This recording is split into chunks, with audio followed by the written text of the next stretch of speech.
Es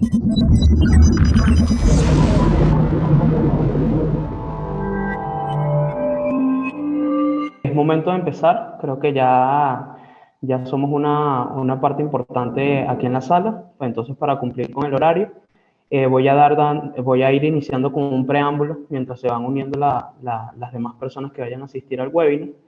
Primeramente, bueno, presentarme, soy David Montenegro, soy el responsable y encargado de marketing en Grupo Testec. Tenemos esta iniciativa de Entity House, ya este sería el webinar número 25.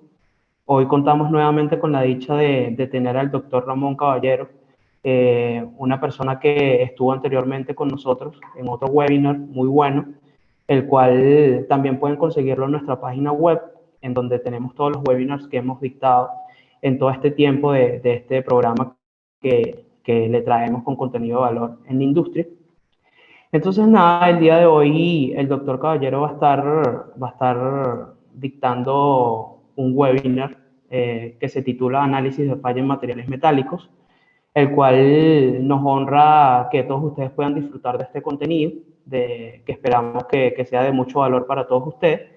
Y bueno, comentarles ciertas reglas que tiene la sala, bueno, mientras vaya surgiendo la presentación, cualquier pregunta que a ustedes les surja, pueden irla dejando en el chat.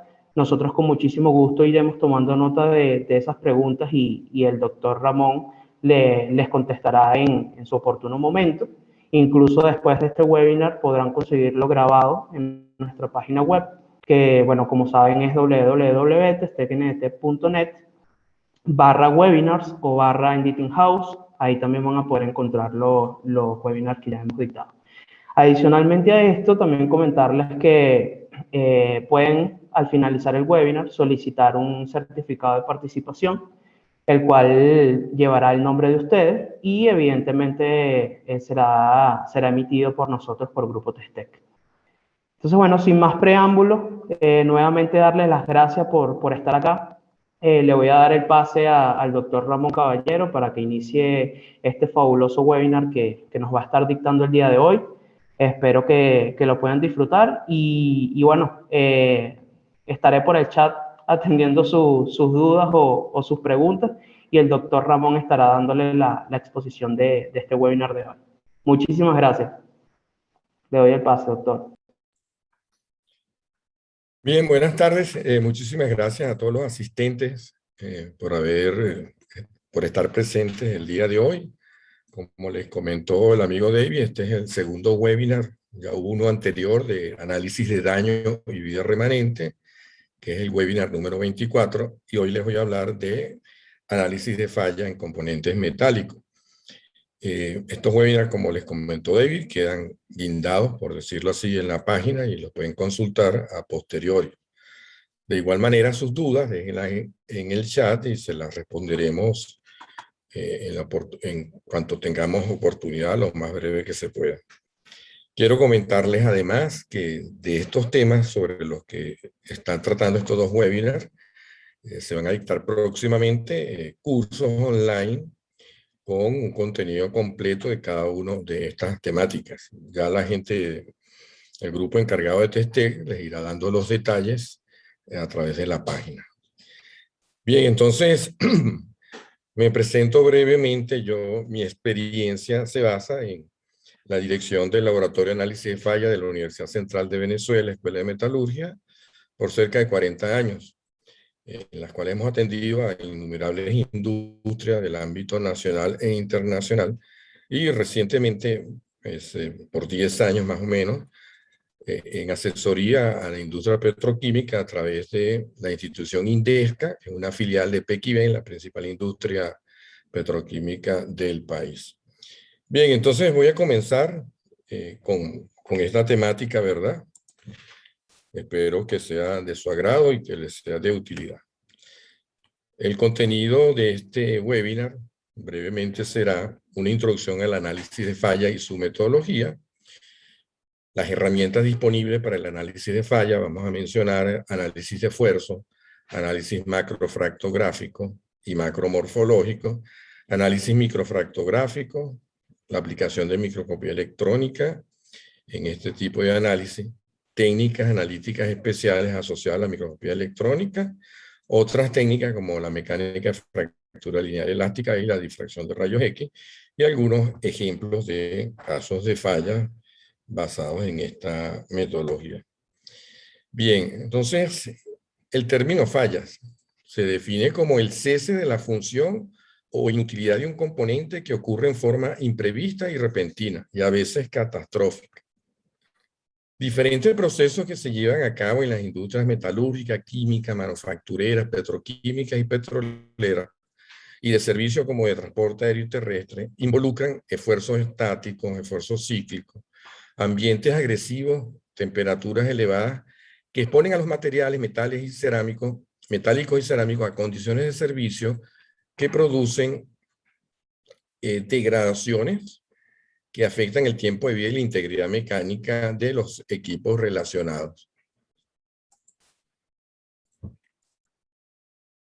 Aunque la vida de estos componentes está diseñada para condiciones operacionales constantes, de eso se encarga el diseño, es decir, rangos controlados de esfuerzo, presión, temperatura y medio ambiente.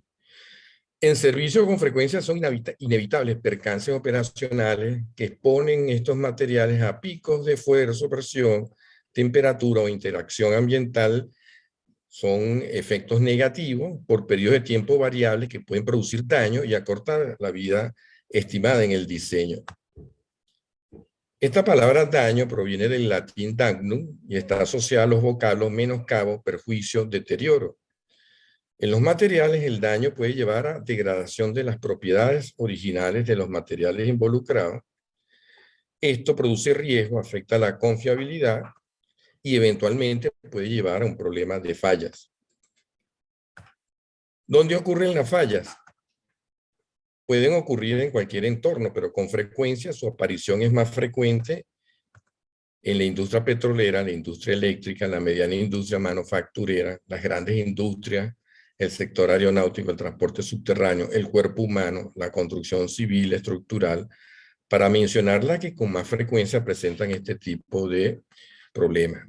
El origen de la falla está asociado a muchos factores: errores del diseño, defectos en fabricación, selección incorrecta de los materiales, errores operacionales humanos, medio ambientes agresivos, imprevistos varios, accidentes, etcétera, etcétera.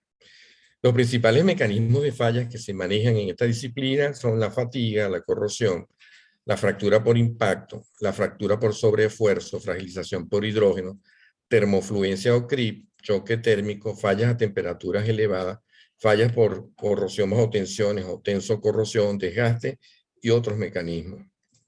Las solicitaciones que causan fallas básicamente son mecánicas. En ellas se engloban fuerzas, cargas aplicadas, estáticas, dinámicas o cíclicas. Solicitaciones térmicas son fluctuaciones de temperatura en rangos bajos o elevados.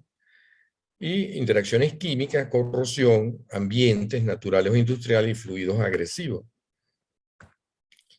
Los modos más frecuentes de presentación de las fallas en servicio son por agrietamiento, que es lo que denominamos, como dice la ciencia médica, solución de continuidad.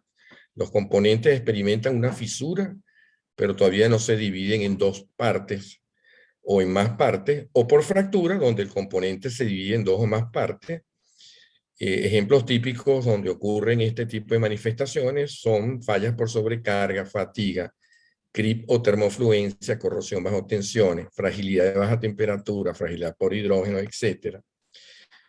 También se experimentan o se pueden experimentar daños superficiales, como los de corrosión y desgaste, o deformaciones excesivas, como lo que ocurre por deformación plástica en eventos de sobrecarga, pandeo, termofluencia o CRIP, sobrecalentamiento, etc. Una pregunta que siempre surge en esta temática es si se pueden evitar las fallas. Yo siempre tengo por respuesta esta lámina que involucra dos accidentes de los transbordadores espaciales de una institución que, como todos sabemos, la NASA, es referencia mundial a nivel de tecnología y de muchas otras cosas más. El primero de estos eventos ocurrió en el transbordador Challenger en el año 1986.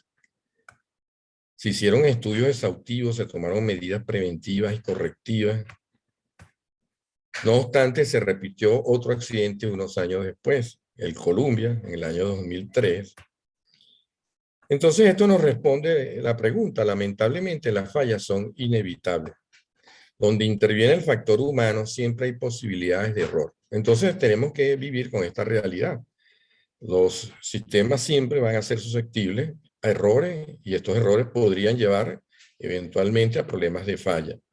Si vemos el diagrama de vida de un componente desde que comienza su concepción original en el diseño y todas las etapas que conlleva hacer realidad ese producto, esa pieza, ese componente, que involucra etapas de dibujo, selección de materiales, selección del proceso de fabricación, cálculo, materia prima, proceso primario de fabricación, secundario, ensamblaje, almacenamiento y, por supuesto, la prueba final, el servicio.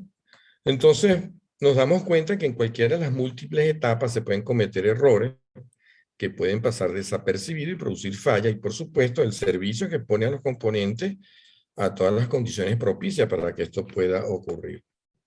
¿Qué puede hacerse para disminuir la aparición de la falla? Bueno, mejorar, entre otras cosas, mejorar la ingeniería y el diseño, mejorar la inspección, control de calidad, planes de prevención y mantenimiento y análisis de falla, porque el análisis de falla, de él se desprenden enseñanzas para la toma de medidas preventivas y correctivas para evitar o minimizar la recurrencia de estos problemas. Metodología del análisis de fallas, ¿verdad? Se define como una rama de la ciencia de los materiales que, basándose en teoría y técnicas multidisciplinarias, estudia los mecanismos de degradación y daño de los materiales en servicio y trata que no se repitan.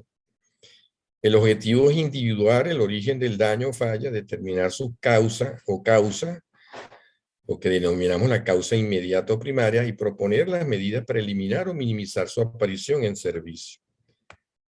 El método básico del análisis de falla: no existe ningún método mágico para analizar falla, no hay ninguna fórmula que resuelva todos los casos.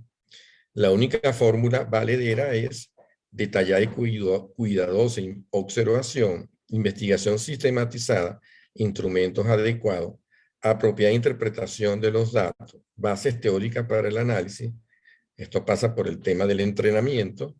Experiencia es deseable, mas no indispensable. Si se siguen todas las reglas y todas las recomendaciones para realizar correctamente un análisis de falla, se puede llegar a buenos resultados aunque no se tenga demasiada experiencia.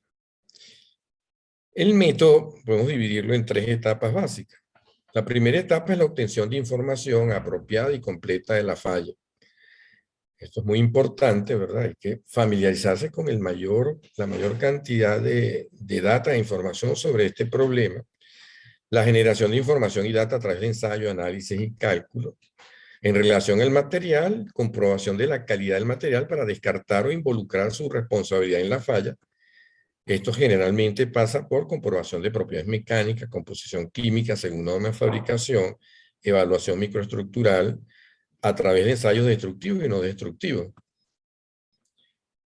En relación al entorno inmediato de la falla, pues se debe cumplir con inspección de los restos de la falla, historial de servicio, recolección de testimonio, revisión del diseño del componente, revisión de los parámetros operacionales, básicamente esfuerzos, temperaturas, cargas cíclicas, presiones, etcétera.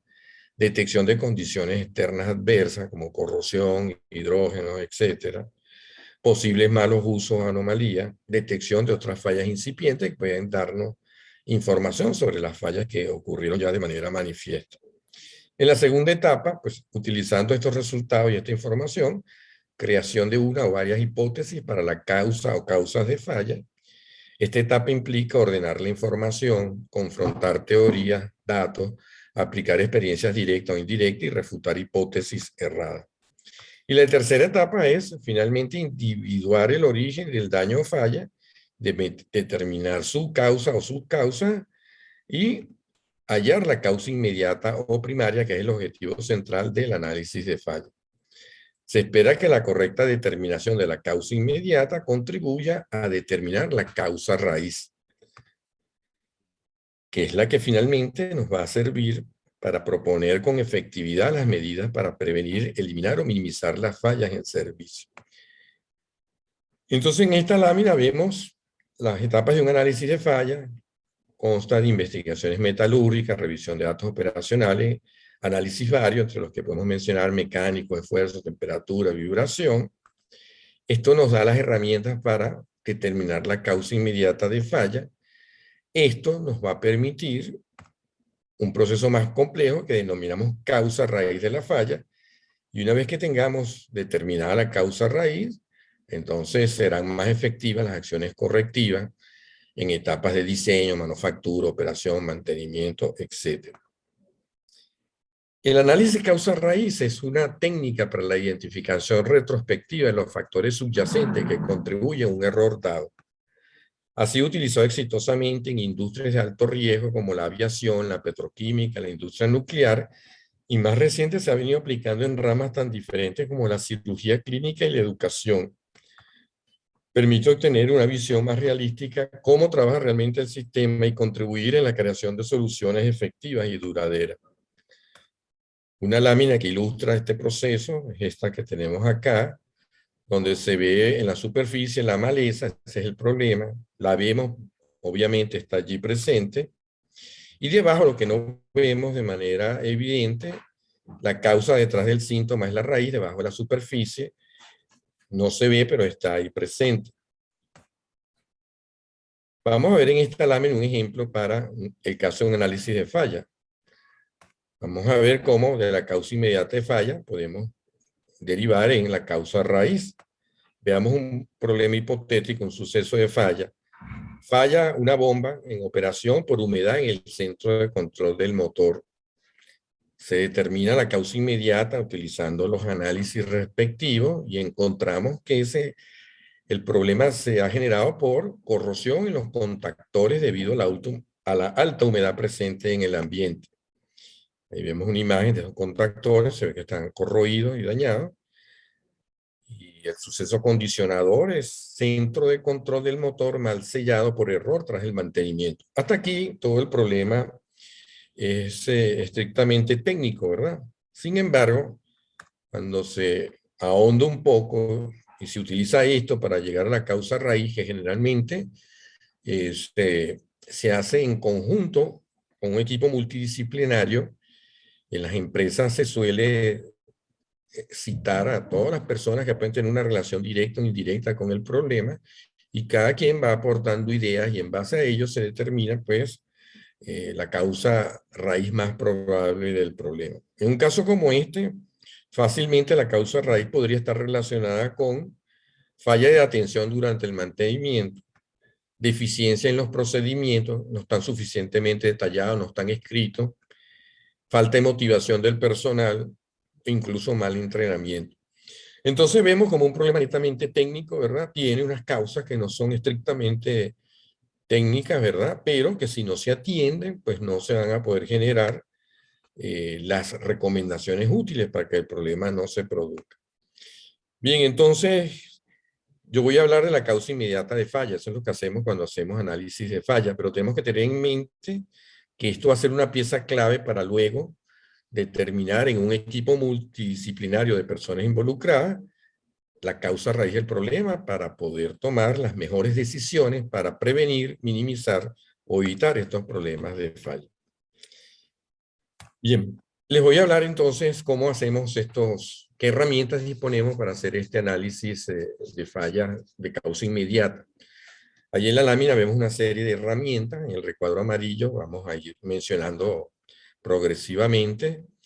Tenemos ahí el análisis de esfuerzo, eso incluye la inspección por análisis de esfuerzo. Podemos complementar esto con técnicas como la de elementos finitos y análisis de las fracturas, análisis macrofractográfico cuando están presentes, que son los análisis visuales. También incluyen los análisis morfológicos, macromorfológicos, inspecciones visuales sin que necesariamente estén presentes fracturas.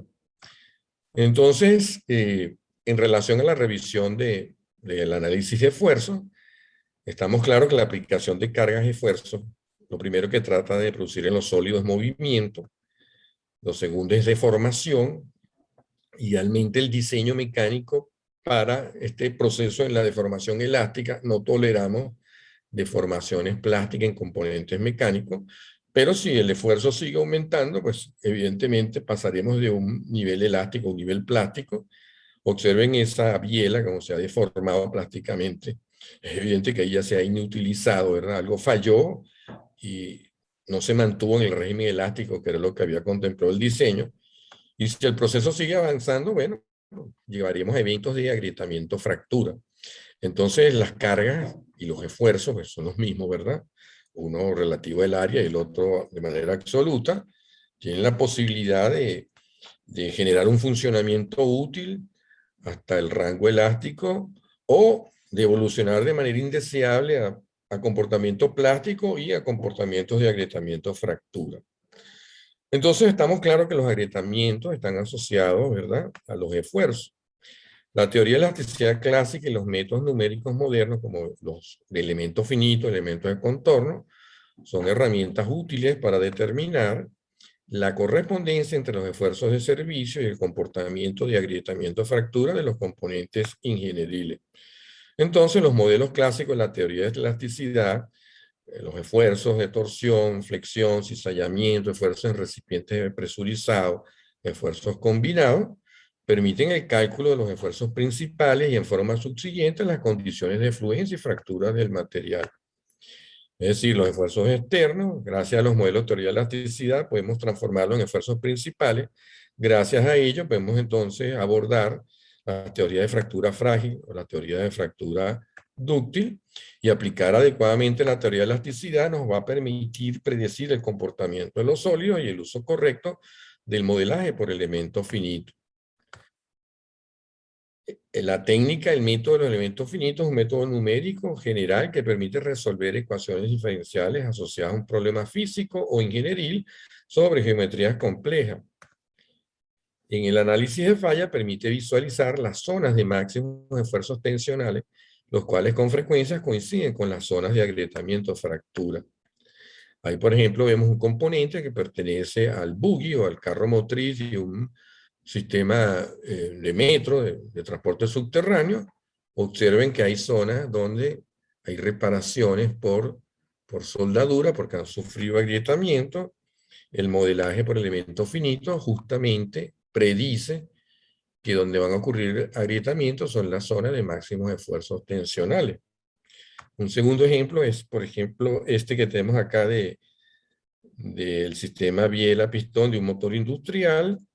Sufre una fractura en una zona particular, tal como señala la flecha roja, y si se modela por elementos finitos, esa predicción de la zona la hace el modelaje, pues predice que si va a ocurrir una fractura, ocurre en esa zona porque es la zona que está sometida a los esfuerzos máximos tensionales.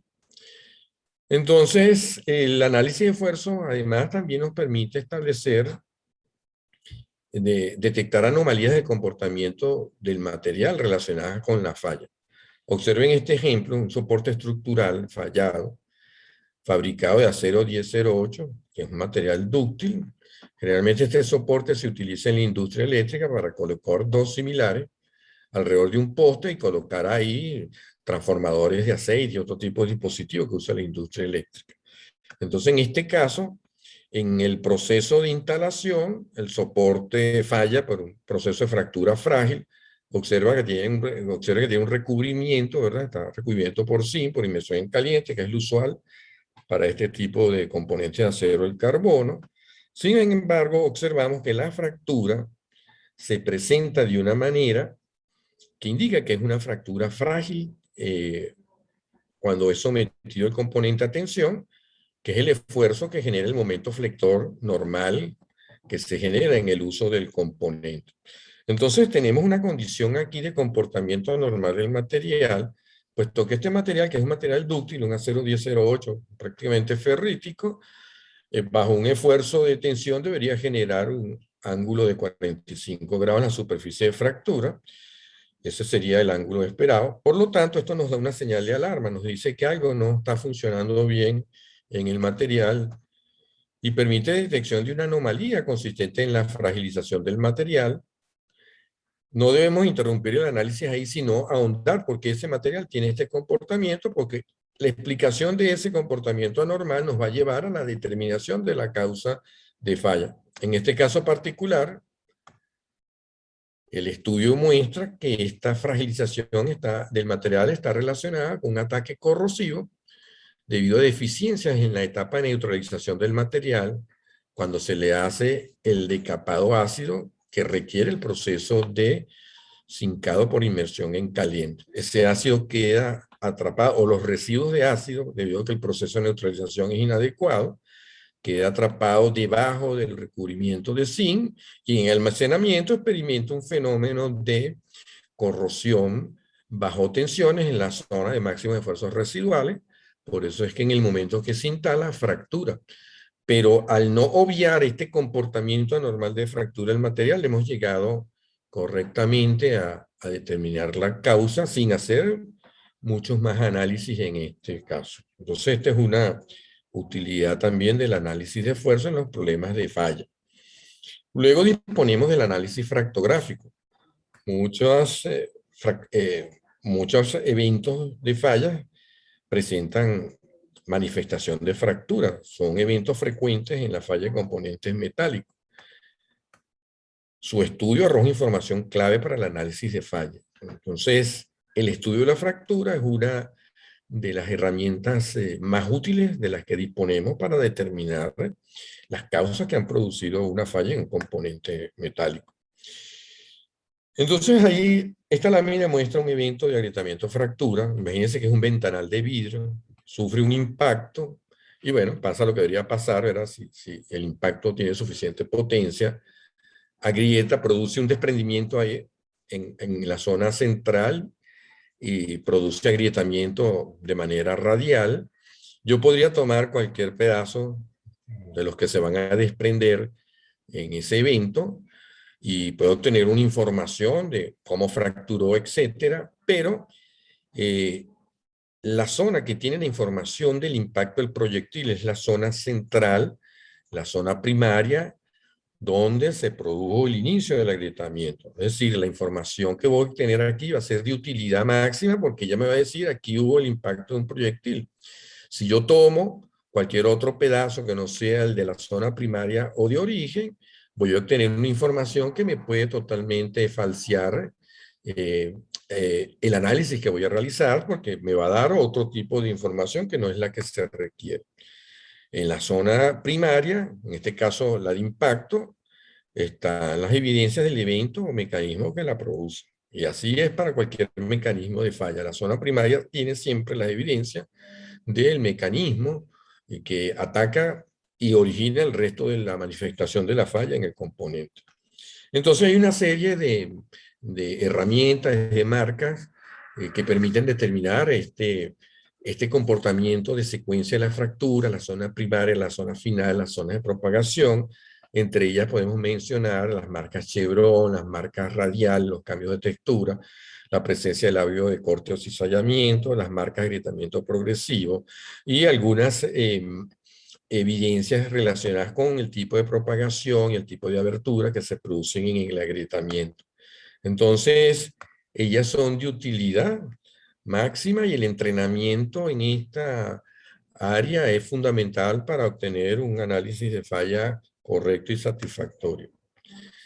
Voy a ponerle aquí dos ejemplitos para que vean cómo trabaja esto. Aquí tenemos falla de uno de los 4 tornillos de fijación de la concha de biela de un motocompresor de gas. Están los datos de la serie de fabricación. Falla repentina en servicio. 2 tornillos fracturaron primariamente y este, del que presentamos la imagen en conjunto con otro, fracturan en la etapa final. Y tenemos una imagen de la fractura del componente. Entonces, lo primero que debemos determinar es cuál es la zona primaria y cuál es la zona terminal, porque debemos comenzar el estudio en la zona primaria y la secuencia de qué fue lo que ocurrió, comenzando por el principio y terminando evidentemente por el final. Aquí por las evidencias fractográficas presentes vemos dónde está el origen, dónde está el final. Se los voy a voltear para que sea más claro, ¿verdad? Entonces, ahí tengo la zona primaria y la zona final. Entonces puedo determinar que en la zona primaria hay una pregrieta de fatiga. Hay un mecanismo de agrietamiento progresivo con geometría convexa, porque hay concentradores de tensión, puesto que es un componente roscado.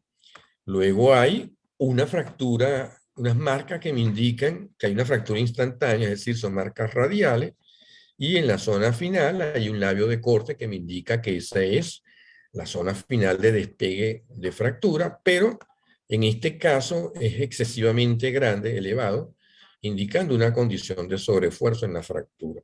Entonces ya con este panorama, el estudio de análisis de falla muestra que estos pernos estaban prefatigados y que fallan repentinamente por un pico de esfuerzo que se genera al fallar los dos tornillos primarios del sistema de fijación de esta concha de biela. Entonces, el estudio original se tiene que hacer en la zona donde está la pregrieta de fatiga, que es el mecanismo primario que está causando toda esta problemática. Y podemos entonces determinar que esto, que es una fractura instantánea y su zona terminal, son consecuencias, ¿verdad?, de la condición pico sobre esfuerzo que se genera en el transcurso del proceso de falla. Veamos este otro, que es la falla de la barra tensora del buggy o del vagón de un tren subterráneo metro. Es un acero dúctil, deformado en caliente. Este tipo de componente, un lote de ellos falla en servicio, 30 piezas al menos, en un periodo de 4 a 6 meses de servicio, con una vida útil estimada de unos 12 a 15 años, y estos pues evidentemente tienen un proceso de falla temprano. Veamos un poco la fractura. Entonces podemos notar que hay una pregrieta de fatiga dada por la marca elíptica. Esa es una zona de origen. Hay otro detallito acá, una serie de marquitas paralelas que denominamos múltiples inicios. Esto nos indica que esta es una zona de inicio de fractura. Pero observando la pieza vemos que además hay una zona similar, diametralmente opuesta. Vemos que hay múltiples inicios. También hay una grieta avance progresivo. Esta sería la zona de origen. Esta también sería una pregrieta de fatiga, nuevamente con geometría convexa, en vista de que esto es hay concentradores de esfuerzo dados por la roca de este soporte. Ahí vemos la marca elíptica, y la zona final, en este caso, está en el centro de la pieza, sería la zona final con su labio de corte, tal como lo hemos marcado acá con los letreros en la lámina. El patrón de fractura señala un proceso de fatiga por flexión reversa y sugiere defectos en superficie. Una vez que se realiza el estudio en la zona de origen, ¿verdad?, se muestra que los soportes fallan por fatiga temprana debido a defectos de fabricación asociados a una decarburización superficial. Es decir, en este caso, los esfuerzos máximos, porque es un componente que trabaja flexión, están en la superficie, y ahí justamente está una zona debilitada por un proceso de descarburización que elimina, prácticamente deja una capa de ferrita pura que es más débil que el resto del acero, y va a producir un fenómeno de fatiga temprana. Es decir, hemos ubicado la zona de origen y hemos encontrado el defecto, que en este caso es descarburización, en la zona de origen que pudimos determinar en base al primer análisis, que fue el fractográfico. Bien, entonces dispongo de otras herramientas de análisis, pues una vez que ubicamos correctamente y vemos la información que nos da el análisis de esfuerzo, el análisis macrofractográfico, ya ubiqué las zonas de importancia que tengo que someter a estudio, y entonces entraré en una etapa de estudio microscópico que incluye análisis microfractográfico, de microscopía óptica como metalografía, y voy a complementar esos estudios con herramientas como la microscopía electrónica de barrido de transmisión, y además estas herramientas me permiten hacer ensayos especiales analíticos como los ensayos de espectroscopía de energía dispersiva, conocidos como EDS o EDX, o los más recientes EBSD, que es difracción de electrones retrodispersados, ¿verdad? También tenemos disponibilidad de hacer otras técnicas como difracción de electrones o difracción de rayos X. Vamos a ver entonces un poco sobre estas herramientas. Entonces, el análisis microfractográfico es de mucha utilidad porque cada mecanismo de agrietamiento de fractura que puede producir fallas en los materiales presenta características microfractográficas particulares, Y interpretando correctamente estas características microfractográficas, vamos a determinar el mecanismo de falla presente. Entonces aquí vemos 5 texturas totalmente diferentes, cada una de ellas corresponde a un mecanismo de falla distinto. Estas dos a corrosión bajo tensiones, esta es una fractura frágil por hidrógeno, esta una fractura por impacto en material dúctil y esta una fractura por fatiga. Es decir, cada una de estas texturas se relaciona con un determinado mecanismo de agrietamiento fractura que está relacionado con un mecanismo de falla. Entonces, ¿qué método de observación debe usarse para el examen de la fractura? La observación microfractográfica requiere alta resolución, que es función de la longitud de onda de la radiación o de la fuente de iluminación que está produciendo la imagen, y profundidad de campo, que es una característica inherente al sistema de formación de la imagen. Aquí podemos ver que la resolución, que se define como la mínima distancia que puedo yo distinguir entre dos puntos cercanamente espaciados, a través de las fórmulas clásicas de la física, es función directa de la longitud de onda de la radiación o iluminación que produce la imagen. Mientras más pequeña la longitud de onda, más pequeño el valor de R, y eso equivale a una resolución mayor del sistema. Como dice acá, la resolución es función de la longitud de onda, y mientras más pequeña lambda, mayor es la resolución. Entonces aquí tengo una imagen para ilustrar un poco de qué se trata esto. Vemos una imagen metalográfica. La de la izquierda no se ve bien, no se distingue como la de la derecha. En la derecha veo la perlita, el compuesto lamelar que caracteriza presente en los aceros al carbono. Y entonces en la de la derecha puedo ver, ¿verdad? En la de la izquierda, la zona donde deberían verse las laminitas paralelas, no se distinguen, no se resuelven, mientras que en la de la derecha se resuelven adecuadamente. Voy a aumentar la de la izquierda y veo que mayor amplificación, mayores aumentos, no me resuelve el problema, no me da mucha más información. Entonces, a veces tenemos la tendencia a preguntar con cualquier equipo de observación microscópica cuánto aumenta. Cuánto aumenta no es importante, sino cuánto resuelve. Y esta propiedad de resolución es la propiedad más útil de la que debemos disponer para estos equipos de observación microscópica. Entonces, el ojo humano tiene un rango de trabajo en función de en la luz visible. La longitud de onda oscilan entre los 400 y 700 nanómetros, como está ahí en este espectro, ¿verdad?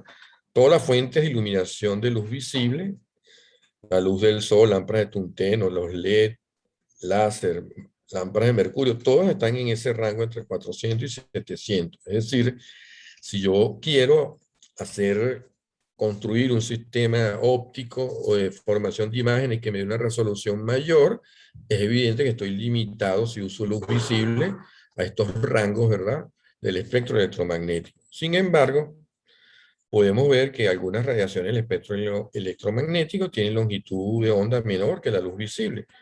Aquí podemos ver que los rayos X, los protones, los neutrones, los rayos gamma, ¿verdad?, están por debajo en la zona de baja longitud de onda, están por debajo de la luz visible. También los electrones. Los electrones es un tipo de radiación, un tipo de partículas que me permiten, que tienen una longitud de onda baja, y si yo armo un equipo de observación con ellos, entonces obtengo lo que denominamos microscopio electrónico, ¿verdad?, que me van a permitir observaciones microscópicas de alta resolución utilizando como fuente útil de iluminación los electrones. Y entonces nosotros, para el estudio de la fractura y como una herramienta útil e importante en el análisis de falla, utilizamos la microscopía electrónica, dentro de la cual tenemos dos tipos: los microscopios electrónicos de transmisión y los microscopios electrónicos de barrido. Son herramientas complementarias y cada uno tiene una utilidad particular en el estudio de los mecanismos de falla de los materiales. La microscopía electrónica de transmisión brinda información basada en la cristalografía, brinda información estequiométrica y tiene el máximo poder de resolución de las dos técnicas de observación, puesto que trabaja con electrones de alta energía que tienen una longitud de onda inferior. Aquí podemos ver algunos ejemplos, estudios in situ utilizando microscopía de transmisión, de transformaciones microestructurales en el orden de los nanómetros. Aquí podemos ver un proceso de estudio de oxidación en partículas nanométricas y entonces vemos que este tipo de herramienta permite hacer observaciones a un nivel de resolución muy elevado y nos permite además hacer otro tipo de análisis, estos patrones de puntos que vemos acá, cuya utilidad voy a mencionar. También es una herramienta analítica poderosa que se puede hacer a través de la microscopía electrónica de transmisión. Por su parte, el microscopio electrónico de barrido utiliza un gas enfocado de electrones para producir imágenes tridimensionales de alta resolución en materiales conductores como los metálicos y no conductores como los materiales cerámicos y orgánicos. Estas imágenes dan información sobre morfología. Observen ahí unos cristales prismáticos de hidróxido de hierro bauxita, que es una de las etapas en la reacción de Chicorr de formación de transformación de la hematita en magnetita para producir capas pasivas. Información topográfica, y bien, el caso de una imagen de corrosión en caliente de una aleación de este ítem. 6, por efecto de disolución selectiva en presencia de sodio, de sales de sodio, vanadio y azufre, es lo que se llama un proceso de decobaltización. Eso lo puedo observar claramente. También puedo determinar composición, ahí puedo ver el espectro que me da un pico que dice que ese polvo que estoy viendo, que es un polvo segregado de un revestimiento fallado, está compuesto por zinc metálico. La imagen no me da la información, me la da el espectro, el análisis químico que puedo hacer a través de esta metodología de observación. Y recientemente lo que se llama ensayos EBCD o ensayos de difracción de electrones retrodispersados me permiten hacer identificación de fases y observación, además, información a partir de la textura. Entonces, en este caso, puedo distinguir fase SIM y fase Chi en un acero inoxidable austenítico. La microscopía electrónica de transmisión podría utilizarse también para observar fracturas. Sin embargo, ella requiere de muestras electrotransparentes. La electrotransparencia se logra a partir de 1000 astros, o sea, 100 nanómetros de espesor, y ninguna fractura que uno maneje en estos problemas de falla tiene espesores tan pequeños como ese. Entonces, no se pueden hacer observaciones directas, sino a través de unas muestras indirectas que se llaman réplicas fractográficas de doble paso. Entonces, hace algún tiempo era una herramienta útil porque daba el mayor poder de resolución comparado con el microscopio electrónico de barrido que trabaja con electrones de menos energía. Sin embargo, el desarrollo de las técnicas y de estos equipos, bueno, básicamente hace de que ya limitamos este método de observación más para hacer estudios analíticos y utilizamos casi exclusivamente para estudiar fracturas la microscopía electrónica de barrido, ¿verdad?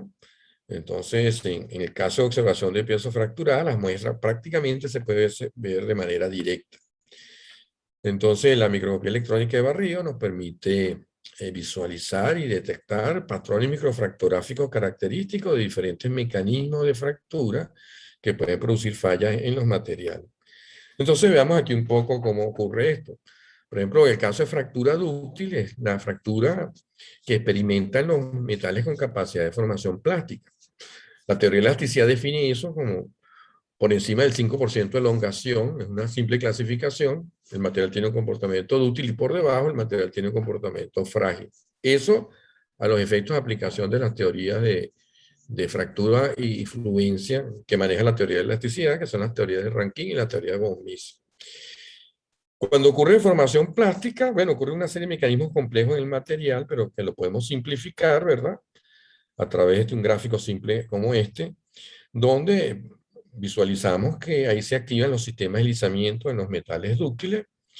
Aquí podemos observar que ese proceso de deslizamiento que se activa se va a conseguir con partículas de segunda fase, que normalmente tienen las aleaciones en los materiales industriales. Estas partículas de segunda fase no se puede, cuando se aplica un esfuerzo tensional, por ejemplo, no se pueden deformar al mismo ritmo que la matriz, porque ya no tienen el mismo comportamiento de ductilidad, Y entonces la matriz se deforma más rápido que las partículas y se produce una decohesión, como se ve aquí. Aquí están las partículas. Aquí se forma un agujero alrededor de las partículas por la mayor velocidad de formación de la matriz y por la imposibilidad que estas partículas se puedan deformar plásticamente. Y eso va a generar huecos.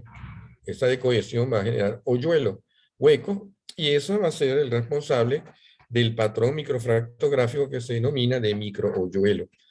El término en inglés son dimples y el término que usamos en español es microhoyuelo. Y entonces, como observa acá, cada uno de esos hoyuelos está relacionado con la partícula que lo generó, aunque la información es independiente si está o no está la partícula. Lo que interesa es el patrón microfractográfico de microhoyuelo. Eh, si el esfuerzo es tensil o de tensión, pues los microhoyuelos tienden a ser equiaxiales. Si hay si interviene un esfuerzo de cizallamiento, los hoyuelos se alargan, y entonces son microhoyuelos ovalados. La información es exactamente la misma. Y entonces, este es el patrón microfractográfico de los materiales dúctiles cuando fracturan bajo sobrecarga, sobreesfuerzo e impacto. Es decir, todo material dúctil que experimenta alguno de estos eventos va a producir un patrón de fractura de microhoyuelos.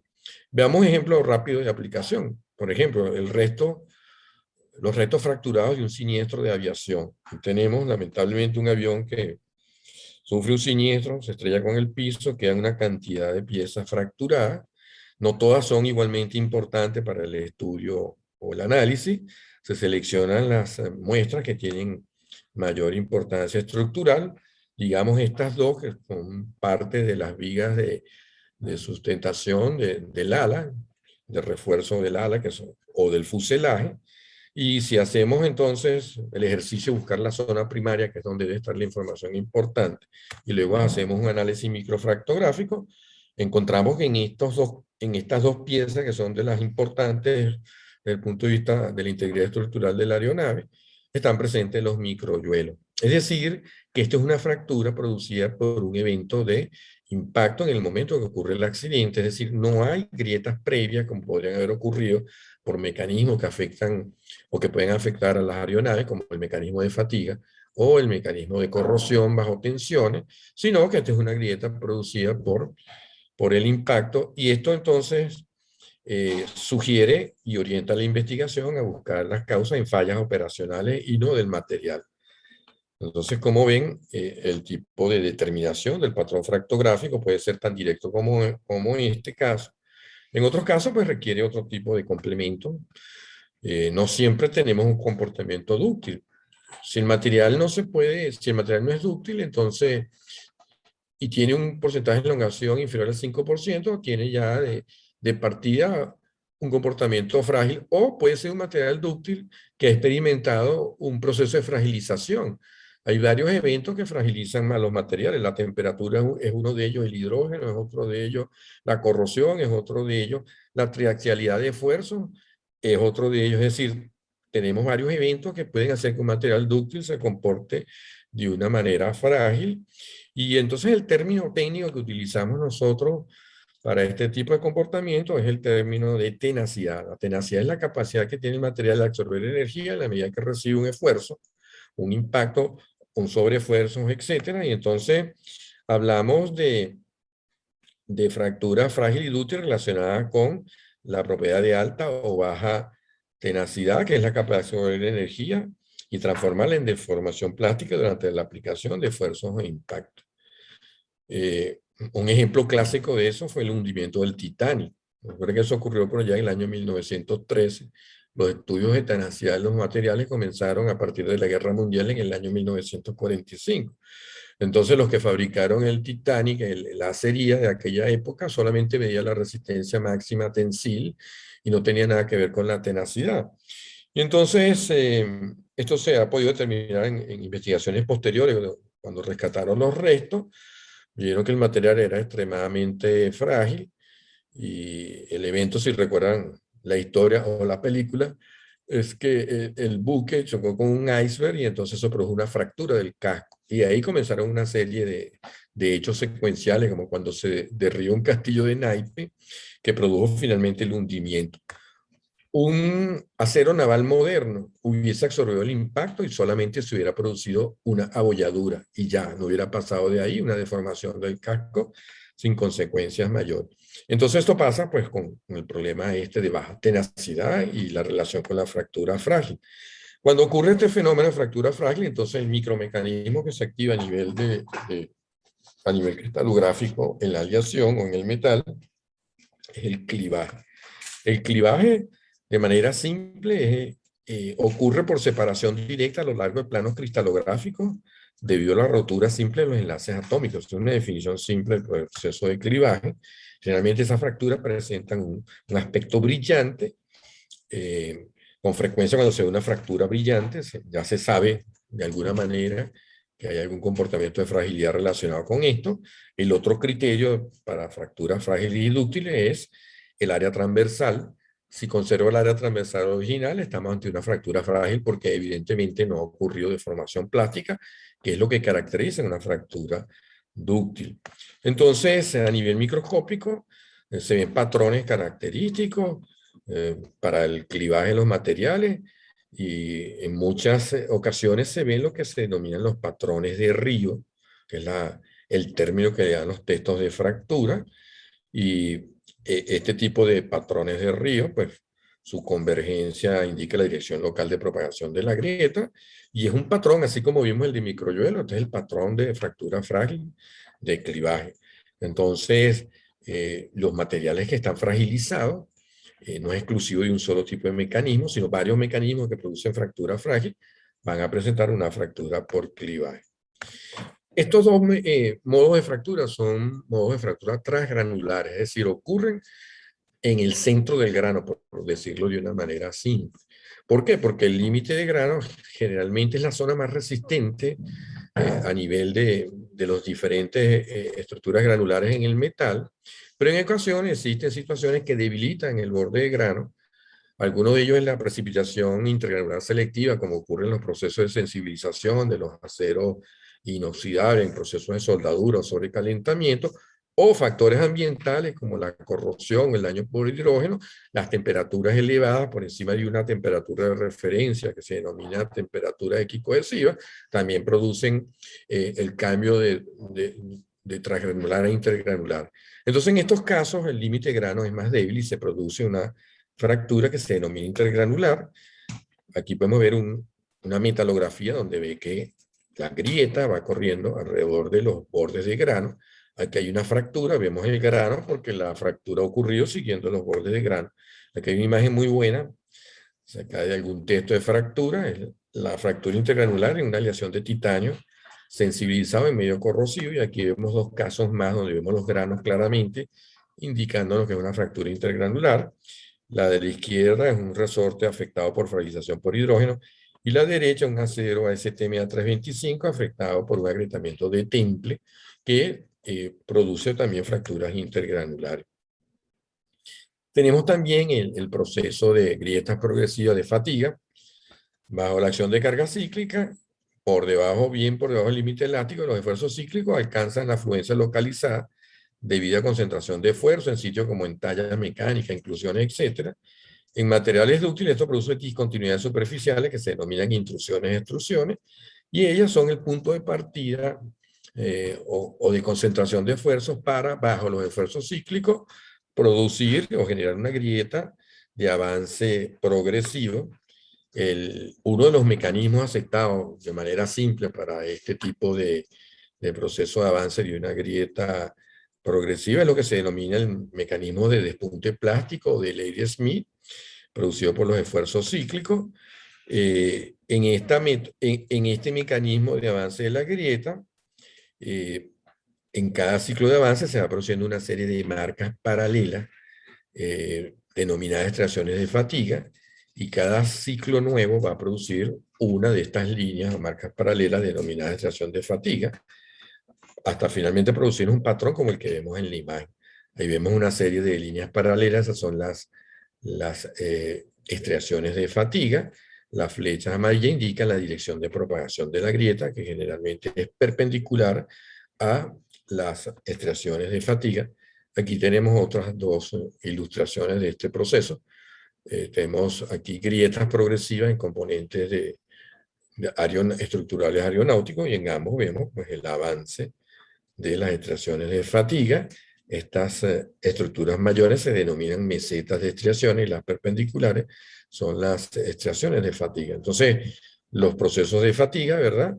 Las grietas de fatiga crecen en la mayor parte de las veces, porque eso tiene una relación también con la tenacidad de fractura del material, produciendo estriaciones de fatiga. Y entonces es una forma de caracterizar o de tener la certeza de que esa zona de la grieta ha crecido por fatiga.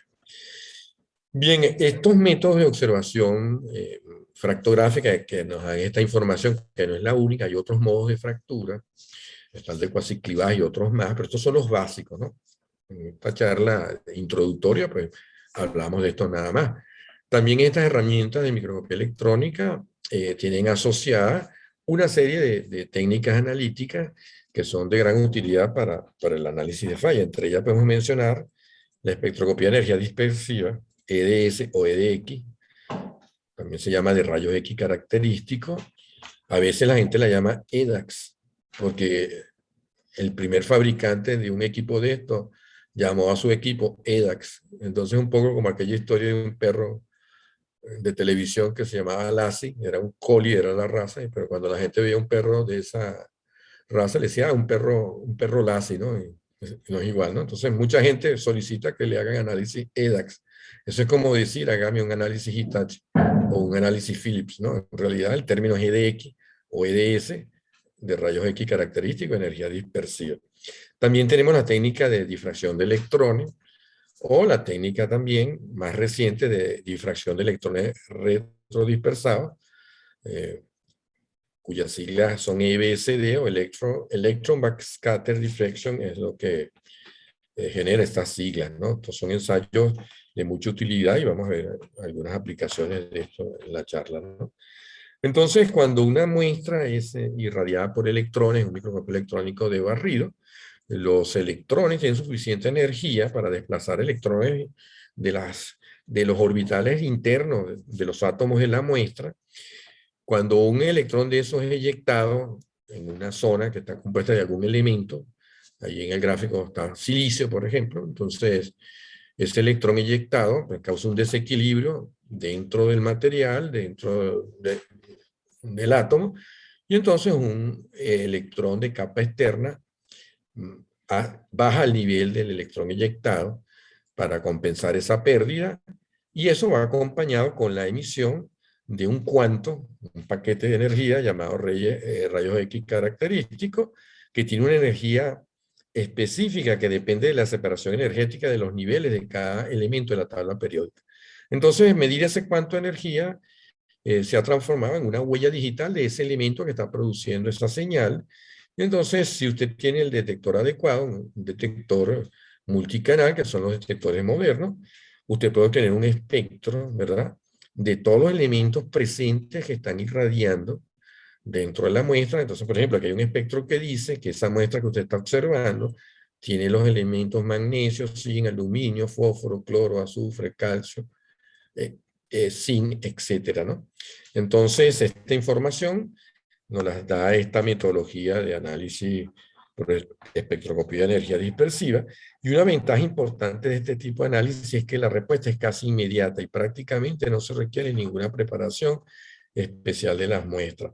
En cuestión de 3, 4 minutos usted tiene el espectro y puede saber de qué está compuesto, una partícula particular que puede ser un contaminante de corrosión o un precipitado indeseable, o que usted quiere saber la naturaleza de la aleación. Esta técnica está limitada a elementos. Solo permite análisis de elementos, no suministra información de asociación estequiométrica ni cristalográfica, requerida a veces para identificación de fases microconstituyentes.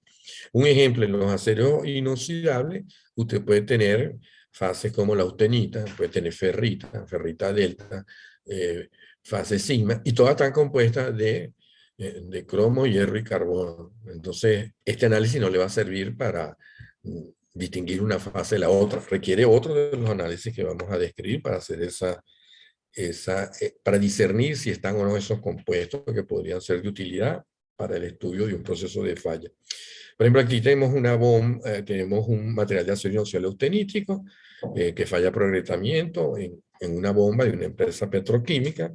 Aquí vemos las grietas, aquí vemos una. Si usted irradia esto en un microscopio de barrido y obtiene el espectro EDS, en este caso va a obtener que están presentes de manera anormal, están presentes los componentes de la aleación, hierro, cromo, manganeso, níquel, pero de manera normal están presentes el azufre y el cloro en cantidades normales. Y entonces el análisis de ese realizado en la superficie de agrietamiento mostró presencia de los elementos contaminantes azufre y cloro en cantidades suficientes para producir agrietamientos en el acero inoxidable. Estos dos contaminantes en forma iónica pueden producir problemas de corrosión bajo tensión en los aceros inoxidables austeníticos. Bien, otra de las técnicas que voy a describir es la difracción de electrones. El arreglo regular cristalino de los metales, aleación y su fase microconstituyente permite la difracción de electrones. Los electrones tienen la longitud de onda del orden de magnitud de la separación de los planos atómicos en los distintos componentes microestructurales que pueden estar presentes en una aleación metálica, y eso nos va a producir lo que se conoce como un patrón de difracción de punto, que correctamente indexado, que es la metodología que se utiliza para darle el nombre o identificar cada uno de esos puntos, que está relacionado con cada uno de los planos atómicos, de una red imaginaria que llamamos red recíproca, que se construye a partir de la red real. Usted va a poder identificar la distancia interplanar, que siempre es una huella digital de cualquier compuesto mineralógico, cualquier fase intermetálica, metálica o cualquier metal que existe en la naturaleza. La ventaja de este método, observe esta imagen, observe la barra nanómetro. Esto que ven, esta partícula, esto que ve aquí son líneas de dislocación, para que tenga una idea del nivel de resolución y amplificación que estamos obteniendo en esta imagen, y entonces irradiando con electrones en microscopía de transmisión, puedo obtener un patrón de difracción de puntos que correctamente indexado me va a permitir identificar totalmente de qué se trata o cuál es la naturaleza estequiométrica de esa partícula. La información obtenida es similar a la difracción de rayos X. Se obtiene información de asociación estequiométrica y cristalográfica, y puede hacerse a nivel microscópico del nivel de los nanómetros, como ya le había dicho. Veamos un ejemplo. Esto es un componente de acero inoxidable fracturado en una planta piloto de una operadora petroquímica después de 14 días de operación. Entonces, cuando ocurren estas cosas tan rápidas y usted está seguro que usted no utilizó mal su equipo, usted inmediatamente sospecha que es que algo vino malo de la fábrica, ¿verdad? Algo vino malo en el material. Y entonces aquí se sospecha de la fase sigma, que es una fase fragilizante que puede estar presente en aleaciones inoxidables austeníticas cuando ha habido problemas en la fabricación con el control de la ferrita delta. Sin embargo, en este caso, pues yo requiero hacer un reclamo, se requiere hacer un reclamo y requiere una documentación confiable para que el fabricante le acepte su reclamo y poder demostrarle que usted ha recibido un componente que está afectado por algún defecto de fábrica, por decirlo de alguna manera. Entonces, este tipo de fases, usted la puede observar metalográficamente o la puede observar por otros métodos, como microscopio de barrido, pero la información morfológica no es suficiente, es ambigua. O sea, que viendo estas diferentes morfologías que se ven en estas imágenes, no podemos determinar a ciencia cierta si se trata de alguna fase. Ahí fíjense que está colocada la letra S y la letra Ch, porque que eso corresponde a fase sigma y a fase chi, pero esa determinación de que esas microconstituyentes están presentes no se hace por morfología, porque esto es ambiguo totalmente, no hay forma de saberlo. A nivel metalográfico hay unos ataques de tinción selectiva, a veces funciona, a veces no funciona, no puede basar un reclamo en esto, entonces se requiere difracción de electrones. Si usted somete cada uno de estos constituyentes a difracción de electrones, va a obtener un patrón, ¿verdad? Y ese patrón ya es una huella digital. La distancia que hay entre estos puntos es la distancia de los planos atómicos, y correctamente indexado le va a permitir determinar que esto es fase sigma y que esto otro es fase chi, y puede iniciar su reclamo con toda propiedad. El resultado del análisis muestra la presencia de la fase Simichi en el material fallado. Y recientemente se ha desarrollado, bueno, no es tan reciente, pero recientemente es que se ha facilitado el uso de esta técnica, que es la de difracción de electrones retrodispersados, porque evolucionó de una manera importante los software que hacen todos los cálculos que se requieren para que esto sea una técnica útil. Esta técnica se basa en la formación, en la dispersión inelástica que se produce entre los electrones y el material cuando el material tiene un espesor un poco mayor que la electrotransparencia, y entonces esto produce una serie de líneas paralelas relacionadas con la cristalografía del material, se denominan líneas de Kikuchi.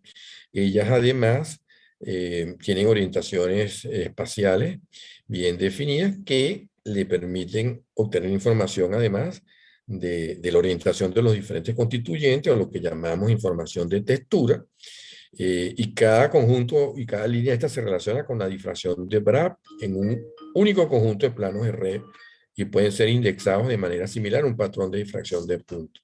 Entonces, esto hecho de manera manual es una tarea muy tediosa y casi imposible. Lo interesante de ahora es que desarrollaron detectores y software que hacen esto de una manera muy rápida y automática, y entonces ahora le dieron una gran utilidad a esta técnica.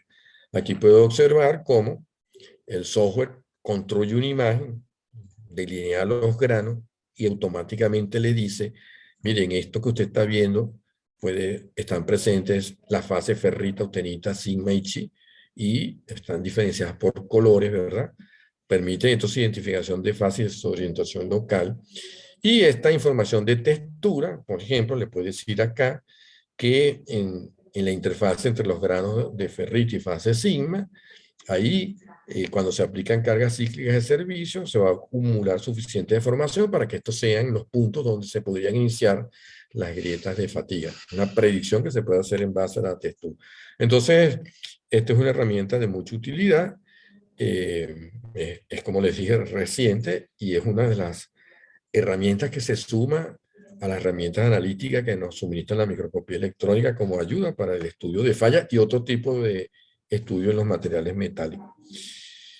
Tenemos además la difracción de rayos X, que es una técnica clásica. Ella se basa en medir la distancia interplanar, que como ya les mencioné, es una huella digital de cualquier compuesto mineral o cualquier fase o compuesto intermetálico que existe en la naturaleza. Esto permite su identificación cristalográfica y estequiométrica. Es decir, que si usted tiene un componente que es F2 o 3 o F3 o 4, es decir, hematita, magnetita, él va a decirle es magnetita, es hematita. El ensayo de EDS que le había mencionado le dirá, mire, hay hierro y hay oxígeno, pero no le dice cuál es la agrupación estequiométrica. Sin embargo, la difracción de rayos X es una técnica macroscópica, requiere entre 1 y 3 gramos de la sustancia a ser analizada. Es una técnica muy útil para caracterizar depósitos internos, externos, asociados a problemas de daño y falla en componentes metálicos. Entonces, muchos de estos problemas de tuberías de caldera, tuberías de hornos reformadores, tuberías de otros tipos, forman depósitos internos como este, que son depósitos calcáreos que finalmente derivan en problemas de sobrecalentamiento, o estos que en vez de ser una fase que se esperaría por las temperaturas de servicio, es decir, una fase, un revestimiento de magnetita, en este caso es gustita, lo que nos está indicando que las temperaturas de servicio fueron superiores a las que da el diseño, que son el orden de los 550, porque esta fase se genera a partir de los 700, 700 y un poco más grados centígrados. Entonces, analizar estos depósitos, polvos internos, externos, siempre es de mucha utilidad en el análisis de falla, porque ellos son el producto de reacción anormal en muchos casos de variables anormales que están presentes en el sistema, y esto nos va a permitir seguirle la huella y hallar cuál es la causa del problema. Bien, entonces esto con respecto a estas técnicas analíticas, también disponemos de algunas otras herramientas de ayuda como la mecánica de fractura, que es una rama de la teoría de elasticidad que nos suministra los modelos válidos para la propagación de grietas, particularmente en el análisis de falla. Entre otras utilidades, nos puede permitir de una manera directa comparar el tamaño crítico teórico con el tamaño de grieta de propagación progresiva o tamaño crítico real de fractura que produjo la falla para establecer la responsabilidad del mecanismo de fatiga. Ya vamos a ver un ejemplo de esto. O en agrietamiento y fallas por fatiga también determinar el esfuerzo bajo el cual se propagó la grieta en función de características microfractográficas, en este caso la separación de extracciones de fatiga, para corroborar o descartar una eventual condición de sobreesfuerzo como responsable de la falla. Entonces, veamos un ejemplo de la primera aplicación: establecer la responsabilidad de una grieta por fatiga en la falla. En este caso tenemos la falla por fractura de la viga de sustentación del ala de un avión de combate repotenciado por el fabricante. Uno de 16 aviones repotenciado por el fabricante tiene un accidente que ocurrió un 15% de la nueva vida útil. Entonces hay algo que está mal, porque apenas tiene 15% de la nueva vida útil, ya sufre un accidente. Sin embargo, tenemos que determinar si el accidente es responsabilidad de este proceso de repotenciación, tiene que ver con el material. Un proceso de fatiga en un material tan nuevo, con tan poco tiempo de uso, sería totalmente inadecuado. Indicaría que hay algo en el sistema que no está funcionando bien. Vamos a ver aquí, el análisis fractográfico revela el origen de la fractura, la metodología que ya les mencioné, y la secuencia de eventos de fractura ocurrida en dos etapas. Es decir, tiene una fractura particular porque tiene una primera fractura y una segunda fractura. Son dos eventos distintos de propagación, como se dice ahí. Ahí está ubicada la zona de origen y terminal de cada uno de esos planos de fractura. Si ya teniendo la zona primaria del primer plano de fractura, hacemos la observación microfractográfica, en este caso conseguimos estriaciones de fatiga ahí en el inicio y microyuelos en las zonas finales de propagación. Los resultados indican entonces que el mecanismo de fatiga estuvo presente en el inicio del proceso de agrietamiento de fractura, propagándose hasta una distancia de 0,25 pulgadas sobre la superficie de fractura. Estos 0,25 pulgadas se determinan en base a la distancia hasta donde hay extracciones de fatiga. Cuando comienzan los microyuelos, ya sabemos que ahí se produjo la propagación instantánea de la fractura. Como dice aquí, la zona de extracciones delinea un agrietamiento progresivo por fatiga de 0,25 pulgadas, el cual sería el tamaño de grieta de propagación progresiva actual o tamaño crítico real. Es decir, esto nos está diciendo la fractura, hasta ahí avanzó la grieta por crecimiento de fatiga y de ahí en adelante hubo propagación instantánea. Entonces, la pregunta es si la fatiga es o no es la responsable del accidente, porque aquí tengo dos escenarios. El primero, el accidente ocurre por una falla operacional y ya existía una grieta de fatiga en proceso de propagación. Es decir, el piloto va en su avión, sufre un percance operativo. Voy a exagerar, imagínense que el piloto le da un infarto, no hay quien conduzca el avión se va a pique, y se estrella. Ahí había una grieta de fatiga creciendo, lo cual es esperado en todos estos componentes aeronáuticos, pero en este caso particular no intervino en el accidente. Él estaba ahí y al piloto, como les dije, con esta historia inventada, le dio un infarto y se estrelló el avión. Pues entonces, en la fractura es evidente que va a salir la zona que creció por fatiga, pero en este caso es totalmente inocente. Entonces, si este es el caso, el tamaño crítico teórico, o sea, el que vimos ahí, que es de 0,25 pulgadas, debe ser muy diferente que el tamaño de grieta de propagación progresiva actual, el que determinamos en la fractura. De ser así, el mecanismo de fatiga no será responsable. Es decir, es una situación como la que ilustra la lámina. Esto es lo que determinamos en el estudio. Hay una grietica de 0,25 pulgadas que creció por fatiga. Y vamos a calcular el tamaño crítico teórico, ¿verdad?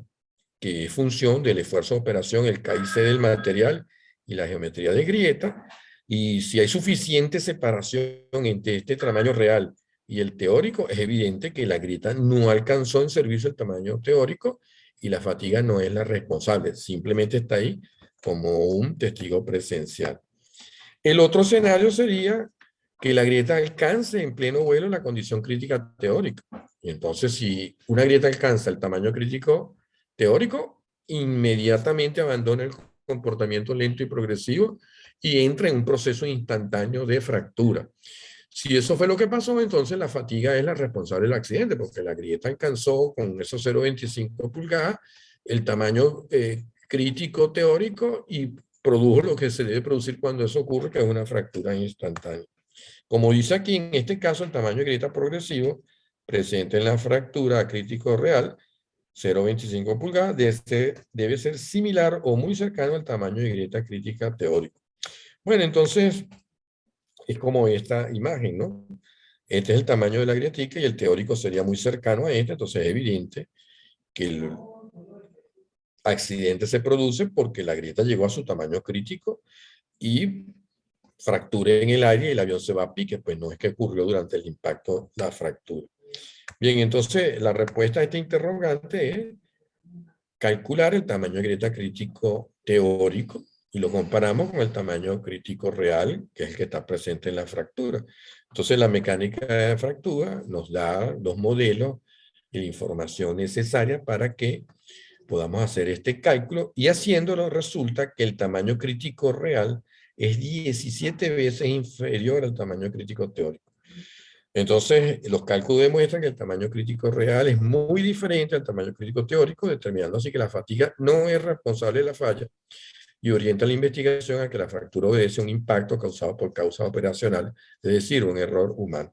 Las causas de los accidentes son muy complejas, ¿no? Crean ustedes que nosotros simplemente analizando la falla del componente metálico, nosotros hacemos un aporte dentro de un rompecabezas, que es el estudio de un siniestro aéreo, para los cuales hay especialistas muy calificados para eso. Pero los científicos de materiales aportamos lo que toca en relación a esta pieza del rompecabezas. Bien, veamos el otro tipo de condición para la cual la mecánica de fractura nos puede ayudar o ilustrar sobre un problema de falla, que es la condición de sobreesfuerzo en el crecimiento de una grieta por fatiga. Entonces aquí vemos estriaciones producidas por picos de esfuerzo más elevados y estriaciones producidas por picos de esfuerzo menos elevados. Estas son las de esfuerzo más elevado y estas son las de esfuerzo menos elevado. Podemos ver que la separación de las estriaciones es distinta dependiendo del nivel de esfuerzo. Más esfuerzo, más separación. Menos esfuerzo, menos separación. Entonces, el espaciamiento ancho de las extracciones de fatiga puede utilizarse para medir la velocidad del frente grieta propagante en cualquier posición dada de la superficie de fractura y esto a su vez relacionarse con el factor de intensidad de esfuerzo en la punta de la grieta.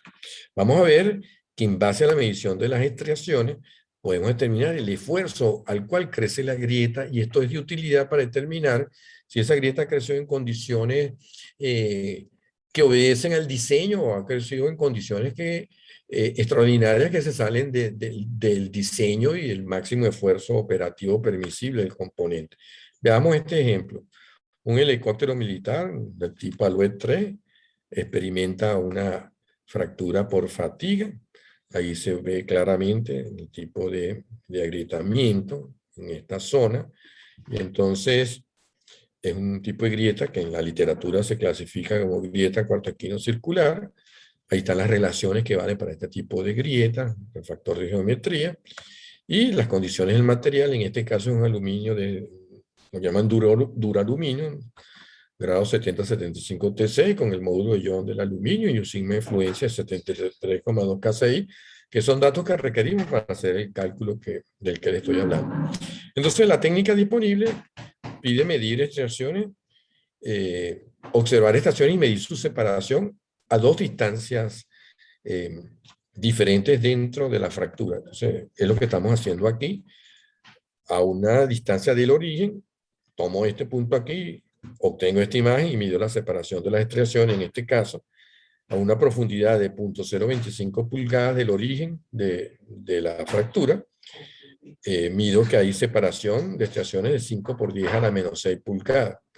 A una distancia diferente, un poco más adentro, ¿verdad? A 0.042 de profundidad, desde el origen, mido nuevamente la separación de extracciones. Fíjense que es mayor, si ven las imágenes, aquí es 12 por 10 a la menos 6 pulgadas.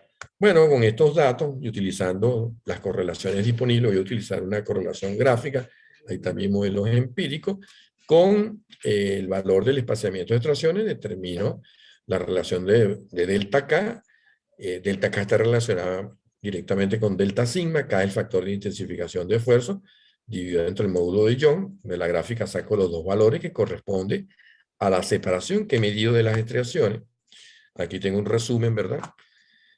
a una profundidad de 0.025 pulgadas, el espaciamiento de las extracciones 5 por 10 a la menos 6, a una profundidad de 0.042, el espaciamiento es 12 por 10 a la menos 6.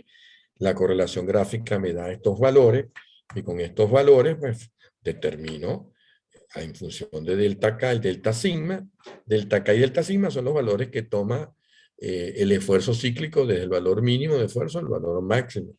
Entonces, es directamente proporcional al esfuerzo. Obtengo un valor de 45,75 KSI y 49,76 KSI. A esas dos distancias, la metodología pide promediarlo. Tengo un valor promedio de 47,75. Y esto lo voy a relacionar con el esfuerzo de fluencia del material, que para este material es del 73,2, obteniendo entonces una relación de 65,4%.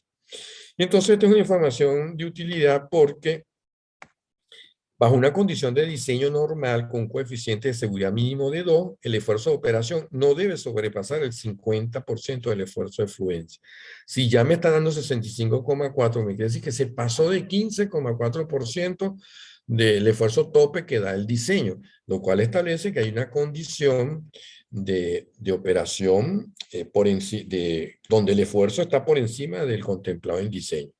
Entonces, concluyendo aquí, los cálculos indican que la grieta se propagó a un valor de esfuerzo promedio de 65,4% del esfuerzo de fluencia, lo que indica un sobreesfuerzo en la operación del componente.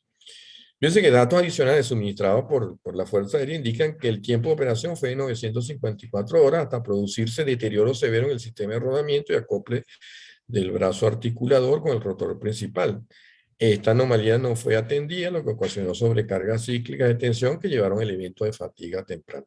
Entonces, esta es una utilidad adicional que nos da la mecánica de fractura para determinar el nivel de esfuerzo al cual ha crecido la grieta de fatiga y nos puede ayudar a determinar que estuvieron involucradas condiciones de sobreesfuerzo en el funcionamiento del componente. Bien, esta es la metodología general, ¿verdad? Estas son las herramientas en las que disponemos. Hay muchos mecanismos de falla, los más comunes pues son los de fatiga. De hecho, algunos textos dicen que la fatiga es responsable del 90% de los accidentes en todo un año de accidentes. Esto es si no metemos la corrosión.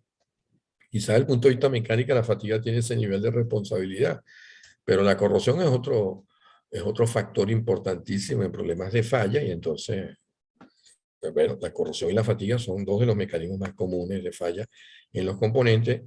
La falla por desgaste es otro de los mecanismos que produce múltiples fallas, ¿verdad? Los procesos de corrosión y agrietamiento ambiental, ahí engrupamos la corrosión bajo tensión, nuestra corrosión cracking, y las fallas por hidrógeno también entran dentro de esta categoría. Eh, eh, los mecanismos varios de corrosión, un texto elemental o los textos elementales de corrosión siempre presentan 8 tipos básicos de corrosión. Los textos más avanzados presentan más de 40, ¿no? Entonces, en realidad hay muchísimos mecanismos de corrosión. Aquí podemos mencionar los problemas de corrosión, erosión, los de corrosión acelerada por flujo, los de corrosión por microorganismos, por bacterias, problemas de corrosión en tuberías por caldera, por falta de pasivación y contaminantes, corrosión sulfídica, corrosión por ácido nafténico, son mecanismos particulares, corrosión por CO2, es decir, en realidad la corrosión es un mecanismo serio que suele producir muchas fallas a nivel industrial. Fallas a temperaturas elevadas, un mecanismo clásico que es el criotermofluencia, pero no es el único mecanismo de fallas a temperatura elevada.